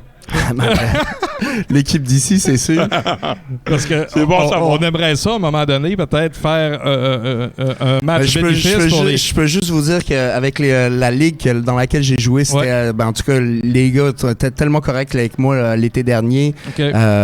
ou du moins les dernières saisons, parce que ils m'ont fait une place. De ce que j'ai cru comprendre, quand des fois t'as un bon niveau, c'est compliqué de se trouver une ligue où tu peux faire ta place. Puis le monde m'a accueilli les bras ouverts, c'était le fun, le monde se donnait, puis ça faisait en sorte que moi je suis arrivé à Philadelphie par exemple, prêt, j'étais en forme, puis c'était bien plaisant. T'avais une bonne ligue de garage, j'imagine? Ouais, exact. Puis Jean-Michel était là. Puis c'était le fun. C'était plaisant. Puis encore une fois, ça m'a permis de connaître d'autres personnes parce que des fois, j'habite ici, mais j'en rencontre pas nécessairement des. Tu sais, on rencontre du monde, mais des fois, de prendre le temps, tout ça, avec d'autres personnes dans notre milieu, c'est apprécié aussi. Ton rôle au niveau des sacs, je sais pas si c'est là que tu voulais. Est-ce qu'on te demande de faire certaines choses?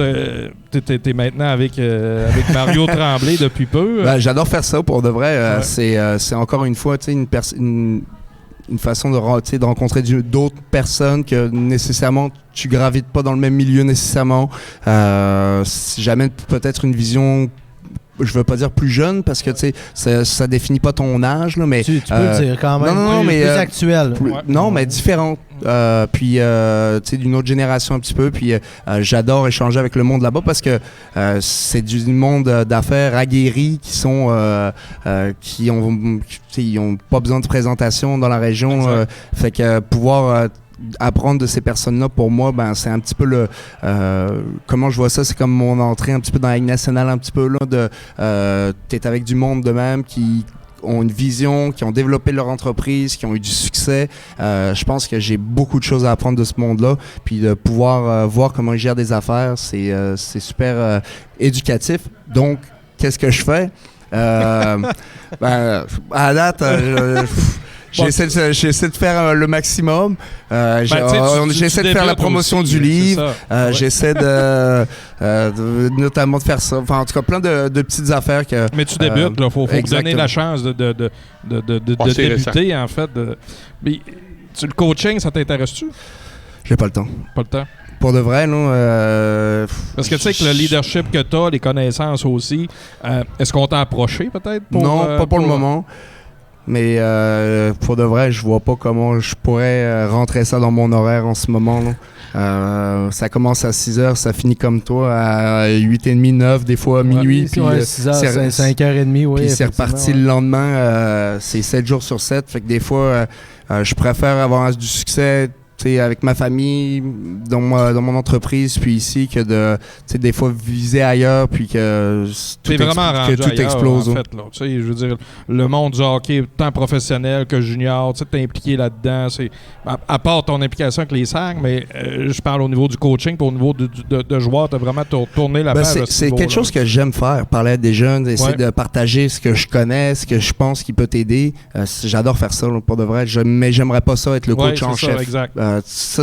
Par exemple, le samedi, dimanche, pas moi le coach en chef, j'aime pas ça. J'aime pas ça. Ouais. J'aime ça. Je vais le prendre, moi.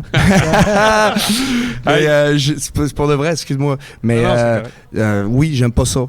J'aime ça, juste comme je te disais, essayer d'avoir de développer, de montrer des trucs, de ce que moi je pense qui peut t'améliorer. C'est plus cette vision-là du coaching que moi j'ai. Puis pas nécessairement penser à des trios et ainsi de suite. Parlant de coaching, j'aimerais ça savoir, dans toute ta carrière, ça a été qui tes coachs préférés? Et pourquoi? Écoute, c'est sûr, j'ai adoré Richard, même si c'était difficile des fois, même si des fois tu m'aurais posé la question, peut-être au milieu de mes 2 années, je t'aurais dit, peut-être pas, tu sais. Il est venu parler une fois à mon équipe junior 2A.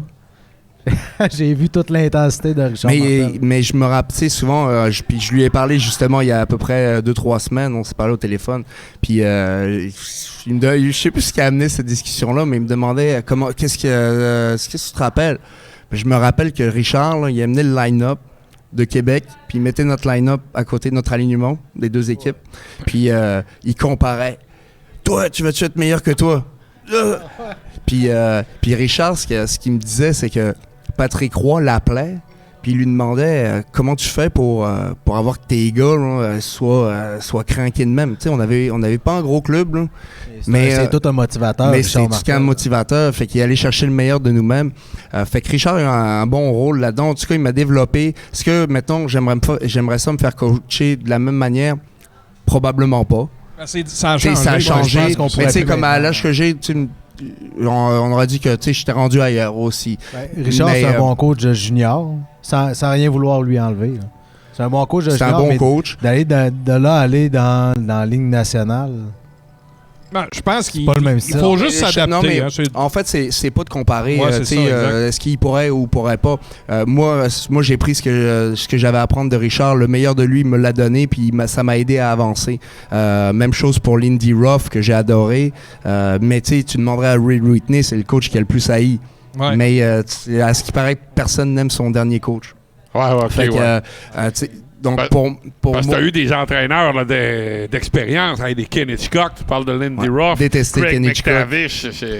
T'es pas le seul qui l'a Ouais. détesté. Non, plus, je hein. l'ai haï. Il n'est pas une bonne personne. Pour moi, faut que tu sois une bonne personne pour coacher. Faut que tu veuilles le meilleur de tes joueurs, mais tu sais, faut que ça vienne de tout ton fort intérieur. Là. Exact. Tu sais, si tu peux pas faire semblant de ça. Fait que moi, je l'ai complètement détesté. Là. Puis pour toutes sortes de raisons que j'ai pas nécessairement Non, envie de c'est dire. ça. là. Non. Mais Il n'y a pas une bonne mais peut-être réputation, qu'on pourrait ouais. faire écrire un Mais livre. il a été là tellement longtemps, c'est ça qui est incroyable. Il a été là longtemps. C'est comme, on va remonter à plus loin. Un Mike Keenan qui a fait tellement d'années dans la Ligue nationale, puis personne n'a compris pourquoi. Mais John c'est une autre Tortorella. époque. Là, tu sais. Je pense que tu aimes toujours les Ouais. coachs avec lesquels tu as du succès. Ouais. Tu sais, quand tu as du succès, ça veut dire qu'un coach il t'aide. Quand tu as moins de succès, ben, généralement, tu l'aimes un peu moins parce que tu n'as pas forcément une belle expérience. Un Donc, coach ça, qui c'est- croit en toi, ça paraît aussi. Là. Tu sais, et puis, je l'avais oublié, mais tiens, Willy Desjardins, pour Oui. moi, ça a été un de mes coachs préférés. Il a tellement cru en moi, ce monsieur-là. Là. Il m'a tellement aidé à m'améliorer. Il m'a aidé à justement faire le pont entre la Ligue américaine et la Ligue nationale. Puis, tout le monde l'adorait à Dallas. Tout le monde. Puis, il est parti à Vancouver. Puis, les gens de Vancouver, quand je suis arrivé là, ils en parlaient encore de Willy. Puis, ils disaient à quel point ils l'ont pas aimé. Mais moi, je comprenais pas. Moi, Willy, c'est une bonne personne, tu sais, de vraiment... Là, Il est honnête, il est sincère. Il est dans ce honnête, qu'il il est sincère. Ouais. Mettons, si tu dois descendre un joueur dans la Ligue américaine, mettons que ce gars-là, il a 2 enfants, il dit hey, on peut pas faire ça à sa famille, là. On peut pas lui faire ça. Fait que lui, il avait une conscience que chaque joueur avait des C'était moins choses de business, différentes. mettons. Ouais, c'était complètement. Puis ça, tu le ressens dans sa façon de coacher. Puis peut-être que ce que je m'étais fait dire, c'est que le monde avait un peu abusé de ça dans la Ligue nationale. Puis chose que tu vois pas nécessairement dans la Ligue américaine, mais parce que la force Mais des tu choses. parlais du dernier coach, André Tourigny, écoute, l'année passée, je pense que Ah, le mais, Bear... Mais avec André, tu sais, c'est un bon coach. Je pense qu'il il veut beaucoup s'améliorer. Il est toujours à la recherche de qu'est-ce qu'il y a, de la façon d'améliorer son club. Moi, je l'ai pas haï comme coach, pour de vrai. Est-ce que ça a toujours été parfait? Non, mais tu sais, j'ai pas eu ma meilleure saison non plus. Tu sais, l'un va c'est dans une année l'autre. spéciale, là, comme je disais Ouais, tantôt, exact. là, Puis tu sais. c'est pas facile. Tu arrives dans une équipe où ton général manager te met des bâtons dans les roues pour que tu n'aies pas de succès. Puis toi, en tant que coach, il faut que tu trouves des moyens d'avoir du succès. C'est pas évident. C'est pas évident pour le coach, c'est pas évident pour les joueurs. Mais je trouve qu'il a géré ça. Il a été capable de bien gérer notre groupe. Puis c'est pas une chose, c'est facile à dire, mais pas facile à faire. Puis ça a été une de mes meilleures expériences. C'est bizarre à dire, là, mais ma meilleure année, peut-être que je savais dans mon fort intérieur que c'était ma dernière année à ce moment-là. Fait que je l'ai vraiment apprécié. Là. Hey, écoute, c'est vraiment intéressant. On aurait pu faire encore 1 heure de plus. Ouais. Mais là, on a notre ami Jean-Michel qui va se Tu vas joindre rester à nous. avec nous. Ah oui, hein? assurément. Tu vas rester avec nous parce que Parce t'es que impliqué. je veux être sûr que ce qu'il dit, c'est vrai par rapport à la Ligue de garage. Parce qu'Antoine est le président d'honneur du Festival Jouka. Exactement. Hop. Allez, rapproche-toi, Antoine. Bonjour, messieurs, merci Ah, beaucoup. Parfait. Le son est très, très bon. Alors, oui, je te laisse pour continuer, Luc. Ben, c'est ça, en fait, Oui. le festival. Jean-Michel, t'es dans l'organisation, en fait, du Festival Juka. Oui, c'est exact. Ben, ça fait 2 ans que je suis dans l'organisation du festival. Puis cette année, ben, je suis ici pour un peu faire la promotion du festival. On a la chance d'avoir Antoine avec nous comme parrain. Dans le fond, le Festival Juka, c'est un événement qui regroupe 180 jeunes du Saguenay. Cette année, il y a Falardeau, Saint-Honoré, Saint-Ambroise aussi avec nous. C'est un événement, c'est pas un tournoi de hockey parce qu'il n'y a pas de gagnant. Fait que c'est vraiment un festival où ce que les jeunes vont jouer chacun 3 parties. Le samedi, il y a plusieurs activités comme les jeux gonflables. Il va y avoir le baseball dans la mini arena qui est organisé par Baseball Saglac. Après ça, il y a la piscine qui est accessible.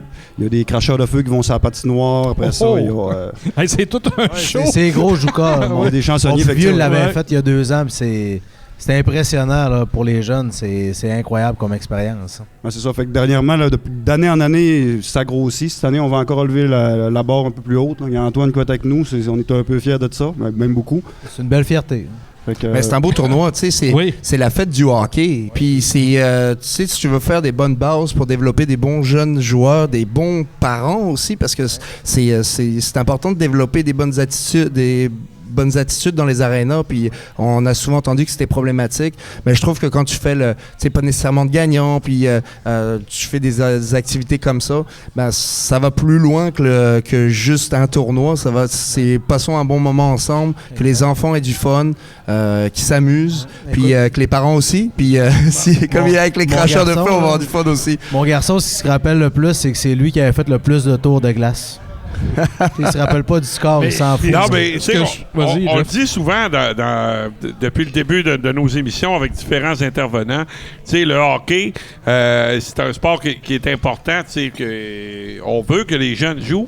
Mais tu sais, il y a de la compétition, il y a d'autres sports. Il faut donner une expérience à ces jeunes-là. Puis je pense que c'est avec des festivals comme ça, l'organisation que vous avez. Tu sais, tu parles, Mathieu, ton fils s'en rappelle.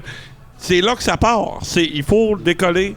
Quand les jeunes sont très jeunes, justement, vivent une belle expérience, puis par la suite, ben, on poursuit l'expérience par après. Ben, c'est un peu ça l'objectif, c'est de leur faire vivre le trip, d'embarquer sa patinoire dans la boucane, il fait noir, il y a de la lumière partout. Le but de tout ça, dans le fond, c'est qu'ils s'amusent, puis qu'ils aient le goût de continuer à jouer au hockey. Si on n'est pas là pour faire des gagnants ou des perdants, c'est vraiment un festival, c'est que de l'amusement. Le samedi, la journée au complet, les jeunes restent là de 8h jusqu'à 5h le soir. Ils ont de la pizza sur l'heure du midi. C'est un événement, le fun pour eux autres, qui est organisé en passant. Oui, exact.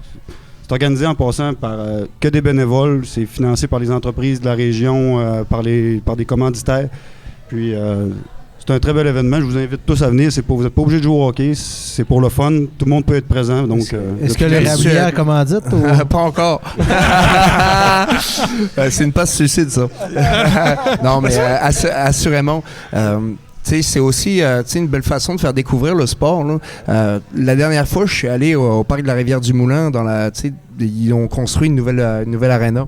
Et j'ai été surpris un petit peu de... Nouvelle aréna à Saguenay? Non, mais en tout cas, l'aréna extérieure. Ok, excuse-moi, je me suis mal Non, mais exprimé. ça répète une méchante Non, je faisais pas d'annonce. Okay. Mais je suis allé là. Puis, écoute, on jouait, on faisait une game de hockey-ball avec des parents, des amis, puis les amis de mon garçon. Et il y a des jeunes qui sont arrivés et ils n'avaient jamais vu du hockey.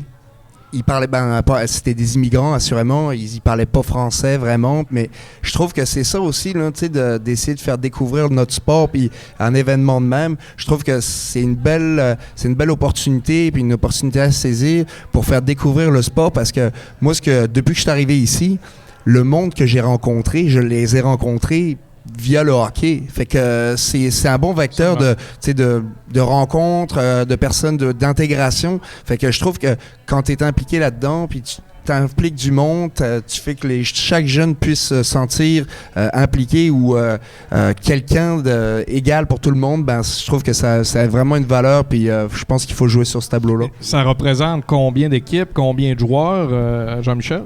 Ben, les équipes sont pas encore c'est finalisées. Ça, on est encore tôt dans... Mais on s'attend au moins à avoir 180 jeunes à 200. Là. Pour le moment, on en a 180 confirmés. Les équipes vont se faire par la suite, mais en moyenne, c'est ce qu'on s'attend cette année. Parce que, tu sais, moi, là, ce que je me rappelle quand je joue au hockey, c'est le tournoi Pee-Wee de Jonquière. Fait que, tu sais, puis beaucoup d'amis qui ont joué à Jonquière se rappellent encore du Festival Juka. Je pense que c'est un peu ça, la marque de ce festival-là, c'est garder un beau souvenir pour les jeunes, parce que c'est... Puis on dirait que d'année en année, ça grossit. L'année prochaine, on va te avoir le Cirque du Soleil, il va te avoir... Il y a des cracheurs de feu cette année. Des cracheurs là. de feu, puis t'en fais partie. Ce qu'on m'a dit, c'est le rôle du président d'honneur, donc... cracheur de feu à l'érable. D'allumer le feu, peut-être, ouais, mais... ça, ouais. Mais c'est ça. Vas-y, Jean-Michel. L'année passée, on a rempli le foyer des loisirs. Fait que cette année, en passant, c'était encore au foyer des loisirs. C'est le 28, 29 avril et le 1er mai. Puis on s'attend encore de remplir l'arena, là, surtout dans l'événement du samedi. Comme encore une fois, vous êtes tous les bienvenus. On serait très heureux de vous accueillir. Ça fait vraiment une belle... tu sais, c'est à la fin de la saison. Ça fait une belle fin pour les jeunes. Effectivement, là, donc, c'est sûr qu'on... Nous, on va en reparler là, à la fin de la saison. On va faire un rappel là-dessus. Là, comme Mathieu le disait tantôt, là, gênez-vous pas de nous communiquer les informations. Puis ça va nous faire plaisir de le mentionner, soit en ondes ou sur notre page Facebook. Luc, tu allais ajouter... Oui, ça représente combien de bénévoles? Parce que, tu sais, nous aussi, on fait ça bénévolement, puis on veut, ici, en fait, ce soir, puis on veut redonner aussi au hockey régional, puis on veut promouvoir le hockey régional, puis il y a beaucoup de gens qui s'impliquent aussi avec vous autres. Hein? Au Festival Jouka, juste dans le comité organisateur, on est peut-être une dizaine, puis je te dirais, pendant l'événement même, on se ramasse une 20 à 30 bénévoles là, avec les parents qui nous aident par-ci par-là. Donc, oui, il y a beaucoup de monde qui s'implique, puis on est très reconnaissant pour ça. Puis ça en prend des personnes impliquées. Tu sais, c'est, je trouve que, en tout cas, le peu d'expérience que j'ai à ce niveau-là, c'est, je me rappelle que ma mère, moi, elle était impliquée dans le hockey, puis c'est elle qui nous a amenés au tournoi Pee-Wee de Québec. C'est des bénévoles qui prennent en charge, tu sais, par exemple, Karine, c'est elle qui s'occupe des mags où mon garçon est inscrit, puis elle fait de son temps, puis elle gagne rien là-dedans, mais elle le fait parce qu'elle est bénévole, elle veut améliorer le hockey, puis la passion, puis ça en prend des gens de même, puis c'est des gens du monde déterminé, puis on est chanceux de l'avoir Karine avec nous autres. C'est Karine en passant qui est présidente du Festival Jouka, et Antoine, c'est notre parrain d'honneur. Excellent. Super. Donc, écoutez, messieurs, je pense que ça a été très, très intéressant de vous avoir ici à l'émission ce soir. Donc, on rappelle, comme on le dit, on va en reparler après les fêtes, mais ça va se tenir à la fin avril au Foyer des loisirs, le Festival Jouka, comme à l'habitude. Comme tu l'as bien mentionné, Antoine le parrain et toute l'organisation de bénévoles et les jeunes qui vont poursuivre leur saison aussi, là, on est en plein dedans, c'est vraiment là, c'est le fun. L'hiver est bien et bien commencé, donc le hockey est là. Les gars, aviez-vous d'autres choses à rajouter là-dessus? Merci de votre implication, messieurs. Jean-Michel, je pense que c'est tout à ton honneur de t'impliquer d'un festival avec ta gang. Antoine, de t'impliquer aussi. T'es pas obligé de venir ce soir. En tout cas, on est très, très, très reconnaissants. Merci à vous deux. Merci. Oui, merci à vous. Oui, on a...